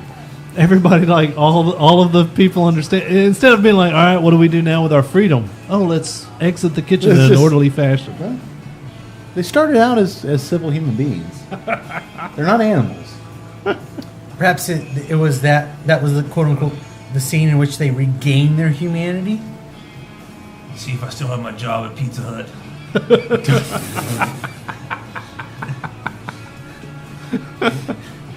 People under the stairs, exit, stage right. I wonder, right before I delivered that pizza, I put a bid on DraftKings.com. I wonder if I won. DraftKings.com and FanDuel.com. Mincy, you lost. I lost $2,700 on DraftKings.com. I have now lost my apartment and I live under a bridge in South Dallas. Thank you, DraftKings. Damn. Little shot to the wife. Just. Father bursts into the treasure room down the basement where Fool had counted all the money. Did anybody else notice while Father was looking for Fool in there? And I looked it up. I could not find anybody who... The little laboratory behind him, there was like a little medical shelves with beakers and vials of like glowing liquids and stuff. I didn't notice I didn't that. see that. So not only were they were doing some kind of... Dude, there's a... Right behind it's lit up. It's illuminated. It's He's like... probably making horse tranquilizers down there. Yeah, But it was I a- it was- kind of remember. Yes, It was a very Yes. little cozy laboratory Alchemy note. of vials and stuff. Like, I don't know what that was. But anyway, Maybe- well, I don't know. it could have been something cut, but it kind of Yeah, there might They- have they been something could've- cut earlier. they could have been the ones producing quote unquote the drugs in the neighborhood because of all of the. Not only are they cannibals and psychos and incest, Now they're drug pushers. They're making crack. That's right. Well, if they're on crack, they can't pay their bills. We can evict them. These people are Evil. pure evil. Pure evil. Well, Father hears coins hitting the floor. And he's like, I got you, you little bastard. You're running those coins through your fingers. I know because I do it myself. I love this. For some reason, I love this scene. I love the Scrooge McDuck. He follows the trail of the piles of money to where he hears the gold coins hitting the ground. But it's not Fool. I've done this thousands of times. Fool has inserted gold coins into a candle that he's lit. And as the candle melts, An elaborate set of candles. Yeah, It's like a candelabra. a candelabra of Or a chupacabra. or a chupacabra of candles, as they call it in East Texas, I believe. And it's gold coins falling out of the candle. He's been trapped. For once, he's been trapped by Fool. He turns around and Fool has 2 wires in his hands going to the dynamite. And he's like, you shoot me, we all die. You're smarter than this. Come on. And if you shoot me, I'm going to blow the whole house to shit. Which I never understand that. Why reason with crazy? Well, Why do you well, think that you can reason with for crazy? once, it's proven you can't because Dad's like, fuck Man, it. fuck it. You never see that in a film. Like, all right, I'm gonna do it anyway. So he goes to shoot Fool. Fool touches the wires together, and the whole house blows to shit. Smithereens. Money going everywhere. All the windows of the house blow out. All the money from the basement shoots up the chimney out into the sky Through the window. and just starts floating down to all those people out in the street. The crowd cheers as they reach up into the sky. People are holding their babies up there to capture money. They show little kids just shoving it in their diapers. But my thing is they just showed you a money room. It also was full of gold coins. I don't know about you, but gold is one of the densest metals on the planet. If that shoots up money out, it hurts me when it has been falling on me. Damn you and your technicalities. I mean, this is like money. Oh. Well, Alice finds... You I have see a- I have a technicality. You just see a bunch of Bear me. all these That I people can lying in handle. the street just, Well, I just love the way Cody breaks down the things with the technical eye. Oh, that could never happen. That gold would melt all those minorities. No, it just. Hi, I just threw a chunk of lead up. The first. What's that going to. Oh! The sharp, jaggedy points. It's killing me. Isn't there a Simpsons episode where a coin buries itself in Lenny's forehead? And he takes it out and the blood shoots out. And he's like, "Oh, put it back in! Put it back in!" Well, Alice finds Fool. He survived the explosion somehow. He was right there with it. Yeah, he dove behind a brick wall. Apparently this house is indestructible. McGill gets They blown. can shoot it full of McGill gets holes. blown ass over It's tea kettle. soundproof. The father actually gets blown down into the well where Leroy and all the Well, they dead dumped bodies are Leroy, down. yeah. Alice asks Fool if he's okay, and he kind of smiles and says, "I feel like $1 million." Some really bad rap music starts playing. The song is "Do the Right Thing" by Redheaded Kingpin and the FBI. Yeah, I got Horrible. my Oh, Spike wow. Lee fix. That's, I don't even think you owned a CD of theirs. No, I did not, and I owned it all. I owned Canine Posse, for God's sake, and I didn't own this. I owned Kwame the Boy Genius, and I didn't own this. Are you just trying to tell us that to make us feel better, or did you actually own it? Did you buy all the You own all the albums, don't you? I had the cassette single. Ah, son of a. Cade was one of those few guys who had a scavenger set for when the new Body Count album would be released. I was a big hip hop fan. I was about to say, yeah, so was I. Although we didn't call it hip hop, we called it rap back then. Merry we just Christmas, called it rap. motherfuckers! I still call it rap. Still rap. It is rap.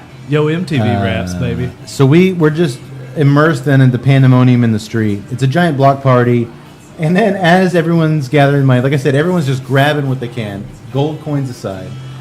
Babies are shoving money in their diapers. Old women are shoving it in their bras. Would have been funny if like some old guy was pushing a hot dog stand past. It was a party. But all of a sudden, the people under the stairs start mingling in with the And crowd. nobody blinks an eye. These hideous, grotesque mongrels just start like exiting out, and they're like, you know, and they, like you said, I guess they're going back to Domino's see if they have a job. Or that one guy's like, "Let me see the Skid Row's playing at the Troubadour this week." Exactly. And nobody bats an eye for them. No, it's been like years. It's like I gotta go see if Manowar is playing at the. They've been broken up for 7 years. How long have you been down there? Quiet Riot still around? No, they are not. The Doobie Brothers broke up. What? They're gonna. There's gonna be an adjustment period for the people under the The stairs. Michael Douglas line from Rensing the Stone. Doobie Bros broke up. When the hell that happened? It's a great line, and that's the end of the film. Isn't that what Kathleen Turner's like? How long have you been down here? What? The Doobie Brothers broke up. It's another great Simpsons line at that wedding reception. Do you guys like the Doobie Brothers? Because we got one of them. It's the bass player. Well, so the movie's over. My immediate question, because it goes with what we're saying, this flows in line with the end of Tusk. Yeah. We reviewed back in episode 7. How does this flow in line Hated with... You got to wonder how he would be received. He was rescued. Oh, okay, yeah.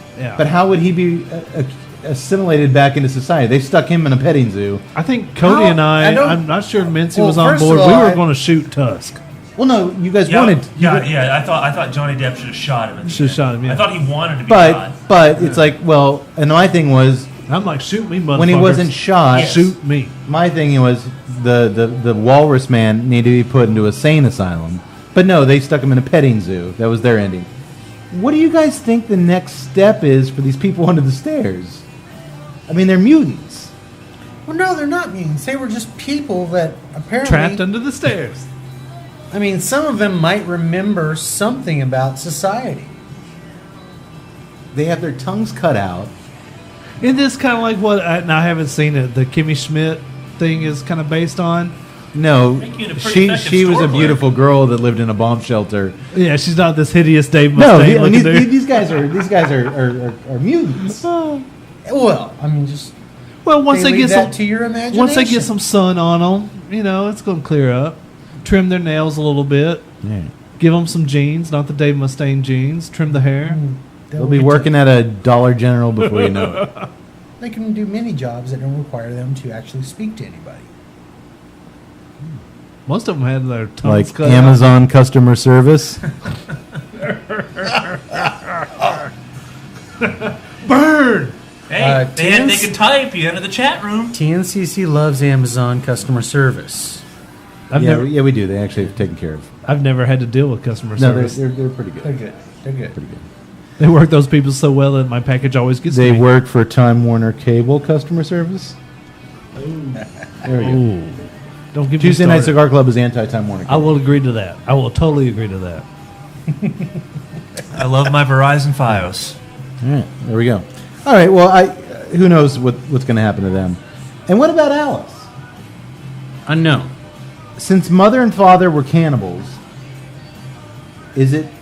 Now, granted, that's not their kid, but if they're eating human flesh, Wouldn't has she be? she been eating human flesh all these years? Probably. Isn't she a cannibal now? Well, Probably. she didn't know.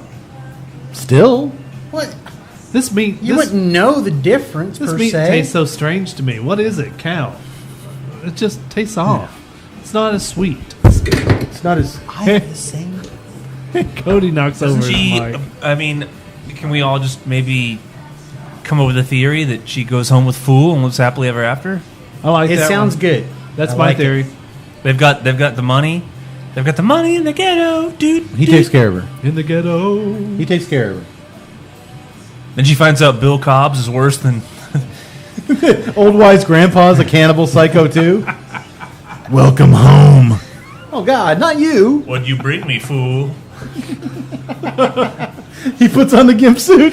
Not again. God damn it! The people under the stairs too. More Stairs. more stairs. All right. Well, who knows what Alice is eating when she gets out of there? Like we said, maybe she'll find you guys at the sawmill and you'll take her under your wing. So, fool, this is terrible. What is it? Yeah, I know. It's golden fried chicken. We brought up an interesting thing at the break. If you're going to be living with Vinci in the sawmill, how do you propose that to your wife? Hey, baby, I see this is a sawmill.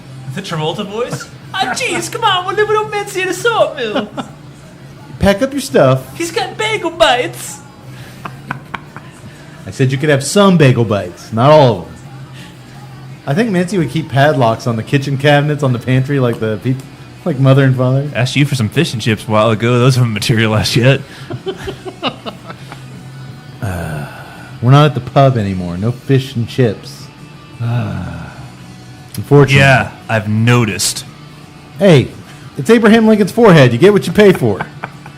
Where's the waitress? Suddenly Roach comes up. That's the new job of the people under the stairs. There are waiters out here in Abraham Lincoln's nose. They could be bouncers at the pub. Dump ashtrays, pick up bottles. It's not really that. Do you guys have Spaten on tap? Oh, Jesus. What the hell? Just shine a flashlight where they're supposed to go. Kinda Don't like give them a cat. flashlight, though. That's how trouble starts. Those poor bastards. They are poor bastards. Obviously, the social commentary isn't hard to pick up on with this film. Craven started out, I don't know if you guys knew, as a college English and philosophy professor. The guy's got a master's degree in philosophy. Okay. He's a smart guy. You're Or only- English and humanities professor. You're I'm only sorry. okay. I was about to say you're only saying that because you had a philosophy major. No, it's philosophy minor. Oh, minor. What was your major? Psychology. Psychology major. He taught English and humanities, and he's never, as a filmmaker, been afraid to inject his political views into his work. The wealthy becoming wealthier at the expense of the forgotten class is the theme from beginning to end here. It's also a big comment on race relations, obviously, of the time and the clash between different social classes. Well, you had at that time Well, there was I mean, tons of movies that were coming out. Speaking this was of that, this was the zeitgeist of the times. The people on the stairs are kept happy, Yeah. even according to Alice. Well, they've got a flashlight and Yeah. they're They fed, got their trinkets. and the TV entertains them. Whatever leather-clad Ronald Reagan sees fit to give them, they're happy. That's.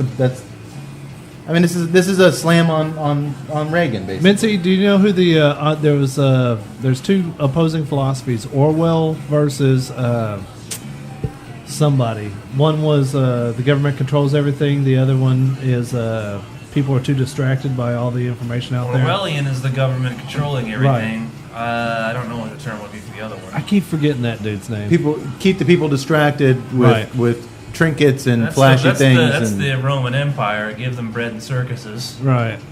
well, that's kind of what the theory is here. Give them a TV and some food and some toys, and Yeah. they're happy in their own way. Now we got our iPhones, got our iPads. It's cool. Every now and again, you throw him one of Ving Rhames' ribs. Well, Craven was very open about it. He You had a once very, were be gone. Yeah, Now that- you will be gone. We'll keep trying. that delivery is very similar to Leroy's in Pulp Fiction. Okay. Craven's very open about his ultra-conservative upbringing. His dad died when he was young, and he was raised by a super religious Baptist mom he never was allowed to watch any movies other than Disney movies. I think I could be wrong. I think it was not until college where he actually saw like a real movie. Really? Yeah. Wow. Like super. That could warp your brain. Well, you can see where he draws from that upbringing into this movie. He uses fucked up families a lot. Even in Nightmare on Elm Street, the distant mom. Right. I mean, you see it all over his work. Those memories couldn't have helped but form the basis, albeit obviously amplified and twisted for Mother in this film. Right. Well, genre bending for sure. I mean, shifting from fear to laughs.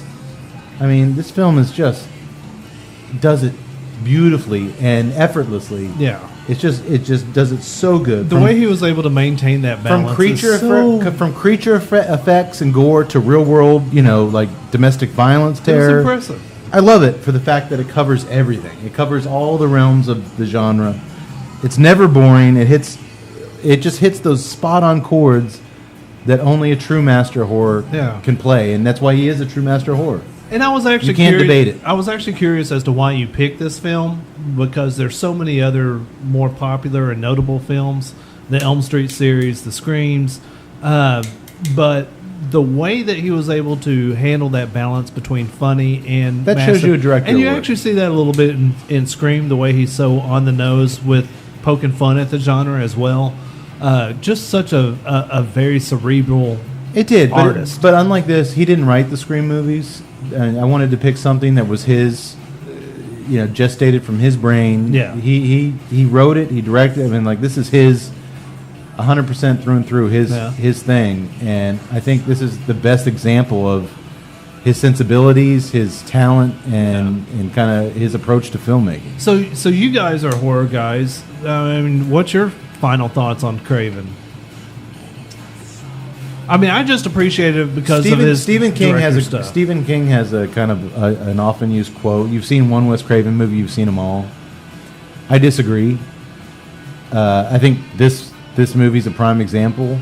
The proof's in the potato. Last House on the Left, Hills Have Eyes, Nightmare on Elm Street, Scream, this movie, Shocker. Yeah. A lot of Serpent in the Rainbow, going into voodoo zombie territory. Right. Which scared the fuck out Even of me. thriller territory later in his career with Red Eye, which was a good thriller that he did. The body of work speaks for itself. Body of work speaks for itself. This is not my favorite Craven movie. What is? Probably, if I had to, probably the first Scream. I mean, I love. That was a really good I love one. Last House. I love Hills Have Eyes. I love Nightmare on Elm Street, but probably first Scream is my favorite. But this certainly stands out as part of his repertoire. Or And I'll admit, I like early Craven. I love Last House on the Left. Obviously, my film Underbelly stole a bunch from that. I love Hills Have Eyes. Like I said, Deadly Blessing is an underlooked gem he did early on. After this, he'd follow up this movie. I'm having microphone issues. I was about to say. We're all He followed this up with the self-reflexive Wes Craven's New Nightmare, where he revisited Freddy Krueger as kind of an exercise where he existed in real life. Craven played himself. Heather Langenkamp, who played Nancy in the first one, plays herself as an actress who's being haunted by... Basically, Freddy he's been so... I haven't seen that in so long. The plot is basically there's a thing where you can create so much mythology behind a fictional character they Right. can break through the wall and enter the real world. Very, like I said, self-reflexive movie. He also then did the very Vampire in Brooklyn with Eddie Murphy, which was just a bad idea on every part. And then the Screams. He's one of those rare guys, though, unlike Carpenter and Tobe Hooper and George Romero, that got a second wind late in life with the Screams and kind of didn't coast on his IMDb. He was a very viable filmmaker right up there till the very end. Scream to me just brought horror back in a way, and everything bad you can say about it in the last 20 years, Yeah. and you can say a lot, and we have. With the exception of Scream 2, I wasn't a fan. I love Scream 3, and I thought Scream 4 was Scream 4 was a good movie. was a good movie. To rock, I guess, what is that? A quadrilogy of films? 4 films? I think they call it a quadrilogy. Quartet. A quartet of films. Like, he did great. And in the meantime, he did the movie Red Eye, the thriller with Colin Murphy, which was a really good movie. He did an underrated horror movie. What was that one? Well, I think that you can't really put... Well, he recently did about 5 years ago, he did that one, My Soul to My Take. Soul to Take, which I thought was That an was a underrated good flick. flick, yeah. He did a werewolf film too, with a bunch of WB actors. Oh, okay. That was one Christina that, Ricci. Cursed. Cursed. and that was one that got, like... Weinstein's really fucked with. That was and- one that got, like, if I remember correctly, they shot, like, a half of a movie with other people, and then they ended up having to go shoot the whole It was, thing it back was, it over was a again. giant mess, and it was totally not his fault. Whatever, good or bad, Yeah. don't blame him for that. But I would say, a lot of people get tagged with, a master of horror, whatever. To me, there's only, a handful of guys that can unequivocally hold that title, and he's right up there. I don't see how you definitely. can. Absolutely. I put him, for me, right under Carpenter. Tobe Hooper's another one, but the body of work does not stack up anywhere near Yeah, he hasn't done as much. Craven and Carpenter. So I'm glad we did this film. I'm Yeah. glad. Yes. Absolutely. I'm glad to introduce you to it. Go see it. It's on. Did you guys rent it from Amazon? Amazon. Yep. $2.99, $3 for a rental. Come on. Go watch it. See if we're right. See a guy in a gimp suit going around blowing the shit out of his house for an And tell hour. him, Appreciate Everett McGill. Yeah. Yeah. Tell us that Everett. Get on our Facebook page. Tell us that Everett didn't rock that shit. You know you did. We need to get us a gimp suit. Mincy already has one. Fairly certain we have one. Somewhere. Well, I have shown up here as Fool. It's good to have both Not me fool from people on the stairs. No, it's good to have both me and the doctor here. Maybe as it gets a little cooler weather out here, and maybe the Gimp will make an appearance. Doctor, did you have a good time tonight? It is not far too early to tell. The time that I had tonight was unimaginable. Fun is flowing from my head to my toes and through my penis in a way you can't even imagine. Will that sensation last till dawn? It's far too early to tell, but most certainly will. He's the expert. Final verdict: the Spaten Oktoberfest was a very unique beer. Strong beer, not strong in alcohol, but just flavor And taste, flavor. Flavor. Just it's a hammer hitting you over the head with it. I mean, it was good. really nice. It is Yes. good. And the Oktoberfest quesada. The doctor says, take 14 of these and call me in the morning. The reason why I know that everybody loved the Spaten is that we have one beer left, and that's the one beer that we use for We the drank the whole photos. case tonight. The whole case. There's no leftovers at the Spaten. Loved it. And the quesada paired beautifully with it. It did. A little more work. Again, this is why I love getting kind of planning ahead and getting cigars, either submitted to us or planning that to where they can rest and they can sit. This was a rush job. Yeah. Tut literally bought them today. Traveled across county lines with them. Who knows what they were doing? You're going to need to move to a more arid climate. Might I recommend a sawmill? It doesn't get any more arid than sawdust in the air. What goes down at an old sawmill? Everything, my friend. What do? They saw things? They saw things. Apparently. An abandoned sawmill. We're not doing any more logging work. But it's going to have a functioning saw. I want the The big... doctor would like the viewers of the Tuesday Night Cigar Club to weigh in on his dream to purchase an old abandoned sawmill. At the very least, I think it's worth putting them on House Hunters, looking at different sawmills and. Oh, that would be awesome. Maybe I should go like this, looking for the... Well, you're a doctor. Do you have another outfit? Maybe a collared shirt. Oh, I'm like Roger the alien from American Dad. I got all kind of outfits. Dr. John Mincy is searching for a I saw. think if you put a collared shirt under the lab coat, you'd be a lot more respectable. That's just me. It's far too early to tell. Go get a Quesada Oktoberfest. Pair it with an Oktoberfest beer. The Spaten is highly recommended. Right. And I think fairly attainable. Yes. Yes, absolutely. You're not going to have to, go to a good liquor store. And where'd you go, Specs? I do. Oh, yeah, I went to Specs. Go to Specs. If you're in Texas, obviously. If you're not, Yeah. go to a liquor store. Tell me you want some Spaten. But I've actually seen it in a lot of places. I don't know if it's Texas centric. I would assume that it's not, since it's an It is import. not. No, this Considering Can be a- this thing's been around since, what, the 1300s? Spaten, the brewery. 618 years, Yes. according to my SFA math. But you said this actual beer's only been made since 1991. No, it was like 200 something. It was like made in the 1800s. Okay. Yes, this came out. This style came out within the. So our fathers' fathers could have drinking this beer. absolutely. Just our think fathers' it- fathers' fathers. could Just drink think about that. A beer that's been brewed for 200 years. Older than our country. it. Do you think Christopher Columbus ever had a Spaten? Not older. That's my SFA math. Apparently, Actually- it is not older than our country, according to our doctor. It would not have been called Spaten in his day, but he might have drank a beer from the brewery. Christopher Columbus could have drank a beer from this very brewery.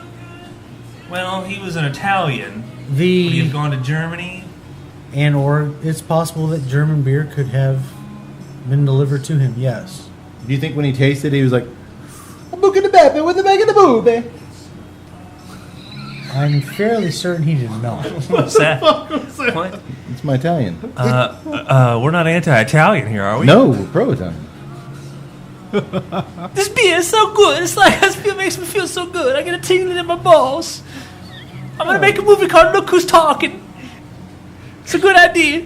I don't think my Italian was Travolta-esque, was it? No, No, it it was was not. gibberish. You just went "Abba-dabba-boo, abba-dabba-da, It was more. I'm booking the fan- baby with the back of the booby. Hey! Oh. This is Sopranos. Yeah. Oh! It was Family Guy-esque. You're a dirty cocksucker, Sil. Oh! Hey! The mouth Tuesday on night, this one. the Tuesday Night Cigar Club is pro mafia. You blow your father with that mouth? No! Oh! Oh, The Tuesday Night Cigar Club is pro organized crime. oh! Oh, hey! Hey, whoa! Yeah, we are. Well, okay, look, I have fond memories of my mom's old Italian I neighbors have in New fond York. memories of my mom whacking guys in an No, alley. she lived next to guys that were connected when she was a kid. My Jack dad- Falzone, my Tony Masserino. Instead of waste management, my mom, she told me about these guys. They all had jobs in construction. You're going to get a visit from those guys in Oh, construction. Falzone's deader than dirt. What about Tony? Was that Malzone? Tony Masserino. Oh, Masserino. Calzone's a food. Jack Falzone. I think you're making up names. No, I'm. Tony Calzone. All right. Okay. Jimmy Ravioli. We're gonna, Anthony Calamari over Alfredo here. Fettuccine. Oh, come on, guys. Jimmy Spaghetti? I didn't make that up. My mom lived next door to Ricky Garlic French Bread. That guy was a maniac. By the way, the Tuesday Night Cigar Club is pro garlic bread, correct? Absolutely. Hey, look, Absolutely. Yes. do not get me started on Billy Prosciutto. No, my mom said Jack Falzone, not Calzone, Jack Falzone, lived next door, and at around age 50, he never went to work anymore. He retired. That's nice. I even of think him. I have a fond memory of him about 10 years old. Oh, and a boy from Texas. The boy from Texas. Here, deliver this package for me. Take this down the street. I'll come on back. I'll give you some wine. Well, I don't know how we got off into this tangent. Christopher Columbus. He may have drank in a Spaten, he just didn't know it. I think the Spaten is at fault. I think if he would have drank in the Spaten, he probably would have tried to Actually, he would have conquer Germany. It's so delicious. Instead of coming over Yeah, here he would and have raping been all the going Native the other Americans. way. It'd be a lot shorter. It'd be a lot shorter trip if he went that headed way. out for unknown pastures. Who would win in a fight, Christopher Columbus or Adolf Hitler? I'm gonna go Columbus. Really? He was a sailor. He was a sailor. But Adolf Hitler had tanks and planes. Christopher Columbus had spices. Like, Yeah, but he Yeah, was Well, a you're sailor. talking, He are you was talking out like there the on two of boat. them in a fist He was fight? doing. Like just Hitler versus Columbus, like that Tyson Secretariat fight, or the two of them going at it, or is it just the Hitler with his might would be Columbus Columbus at his best with his men versus Hitler at his best. with his men? with his men, with the Nazi army and the Panzer tanks? Yeah, who'd Well, win? Okay. well, yeah, that's- Hitler would totally win. Yeah, Hitler's your gonna wooden jackboot ships. his way But now those two guys, a couple of boxing, You're in a lot of couple trouble. of sets of boxing gloves, throwing them in the ring. Oh, Hitler's toast. Yeah. By the way, I should, before we wrap up here, Tuesday Night Cigar Club is anti-Hitler. Yes. We are. Hate Yeah. that guy. Hate him. Favorite scene in You put a picture of him up here Plus, on you the know what wall, else, dude? wall of losers. For all the Germans, That'd be great for our... dude. For all the we need Germans, to fill the wall with just Nazi memorabilia. he was not really a drinker. Hitler? No, Oh, no, of course not. No, the syphilis. The crazy disappeared. ones never are. no. He was also a vegetarian. Oh God, fag. Message. I'm not Sorry, trying, we're not I'm anti-gay just here. pointing out a historical fact. He was a vegetarian. If you're a vegetarian, you're an anti-Semite. Thank you. What a loser. Terrible mustache, dude. A horrible mustache. Terrible haircut. Are you talking about Caitlyn Jenner? Who are you talking about? Trump. Hitler. Oh, Hitler. That was on an episode of Workaholics. The guy says, "Why does it?" That smell-" is assault. That is assault. What, because they said Caitlyn Jenner had a weird haircut? On an episode of Workaholics, the guy says, "Man, implying they Caitlyn wake up Jenner after is a hard Hitler. night of partying." And he says, "God, it smells like taint in here." And his buddy says, "That could be your upper lip." He's all, "Oh, good one." He's all, "No, don't you remember last night when you made a poo mustache and said you were Adolf Hitler?" So, "Oh, I do remember that." That was pretty early in the evening too. That was fun. Tuesday Night Cigar Club is anti-workaholics, right? Oh, Yes. no. I kind of am one. You Nazis wouldn't know fun. Go, Bit you on the ass. go watch People on the Stairs. Go get some Spot in Oktoberfest. My God, it's a good beer. Awesome. And get the Quesada Oktoberfest. Pair it with it. And get some queso or a quesadilla. And while you're at it, get a bowl of queso. Get some queso. We have a queso. Rev Java, I know you're listening. Eat that queso. Eat the queso. I don't like Mexican food. It's so weird. Before next episode, we will be battling the Travolta fans in a quotation thingy. That's what they call it. No, you got the quotations. The quotation and stuff. The quotation and stuff. That's so weird. It's all so weird. Get the fuck out of here before I shove that quotation book up your fat fucking ass. All right, well, you're at to go ahead and hit us up on Facebook, Tuesday Night Cigar Club. Go to the website, TuesdayNightCigarClub.com. It's got all the past episodes on it. Fritz Beer Music. Fritz Beer Music. You've been enjoying him tonight. We enjoy him every night. Go buy his stuff. You won't be disappointed. Buy it all. Hit us up on Twitter, TNCCcast. By the way, speaking of Fritz real quick, I sent him a little care package last week in the mail. It was about 6-7 cigars. He wants to, listening to us, he wants to dip his toes into the cigar world. So We're gonna get Fritz down here for a podcast. he really wants to sit in with the group. That'd be awesome. We can regale everyone with our stories portraying Toby Haynes and Creep. We'll see. Check us out. It's too soon to tell. Check us out on Instagram. Like I said, go ahead and check us out on Twitter. We're up to 300 followers. Did you mention KeithAHal.com? No, I did not mention KeithAHal.com. Our voiceover artist extraordinaire. He welcomes you to the show every week. And if you don't listen to the end of the show every week, you're missing out because he delivers some sage, much like the old black grandpa. Every week he delivers a sage-old story that warms your heart and often sends chills deep down your spine. He's awesome. Is that it? Did we get everything? I think we did. All right. Well, we'll see you next week. Horror-thon continues. It's October, baby. It's October, baby. We're going to do several more horror films, whether you guys like it or not. Okay, it's October. It's October. I don't think you need to threaten everybody like that. Whether you like it or not. You missed it. Last show, I threatened I was going to take these guys out and back and whip them with my belt. And remember, folks, the doctor's office hours, well, they're over right now. When are your office hours? From 2 to 3 p.m. every other Thursday. That sounds about right. It does. Thanks for tuning in. We'll see you next week. You want to lead us out, Mincy? May the wings of liberty never lose a feather. Halloween song? 38 more days to Halloween, Halloween, Halloween. 38 more days to Halloween. Tuesday Night Cigar Club.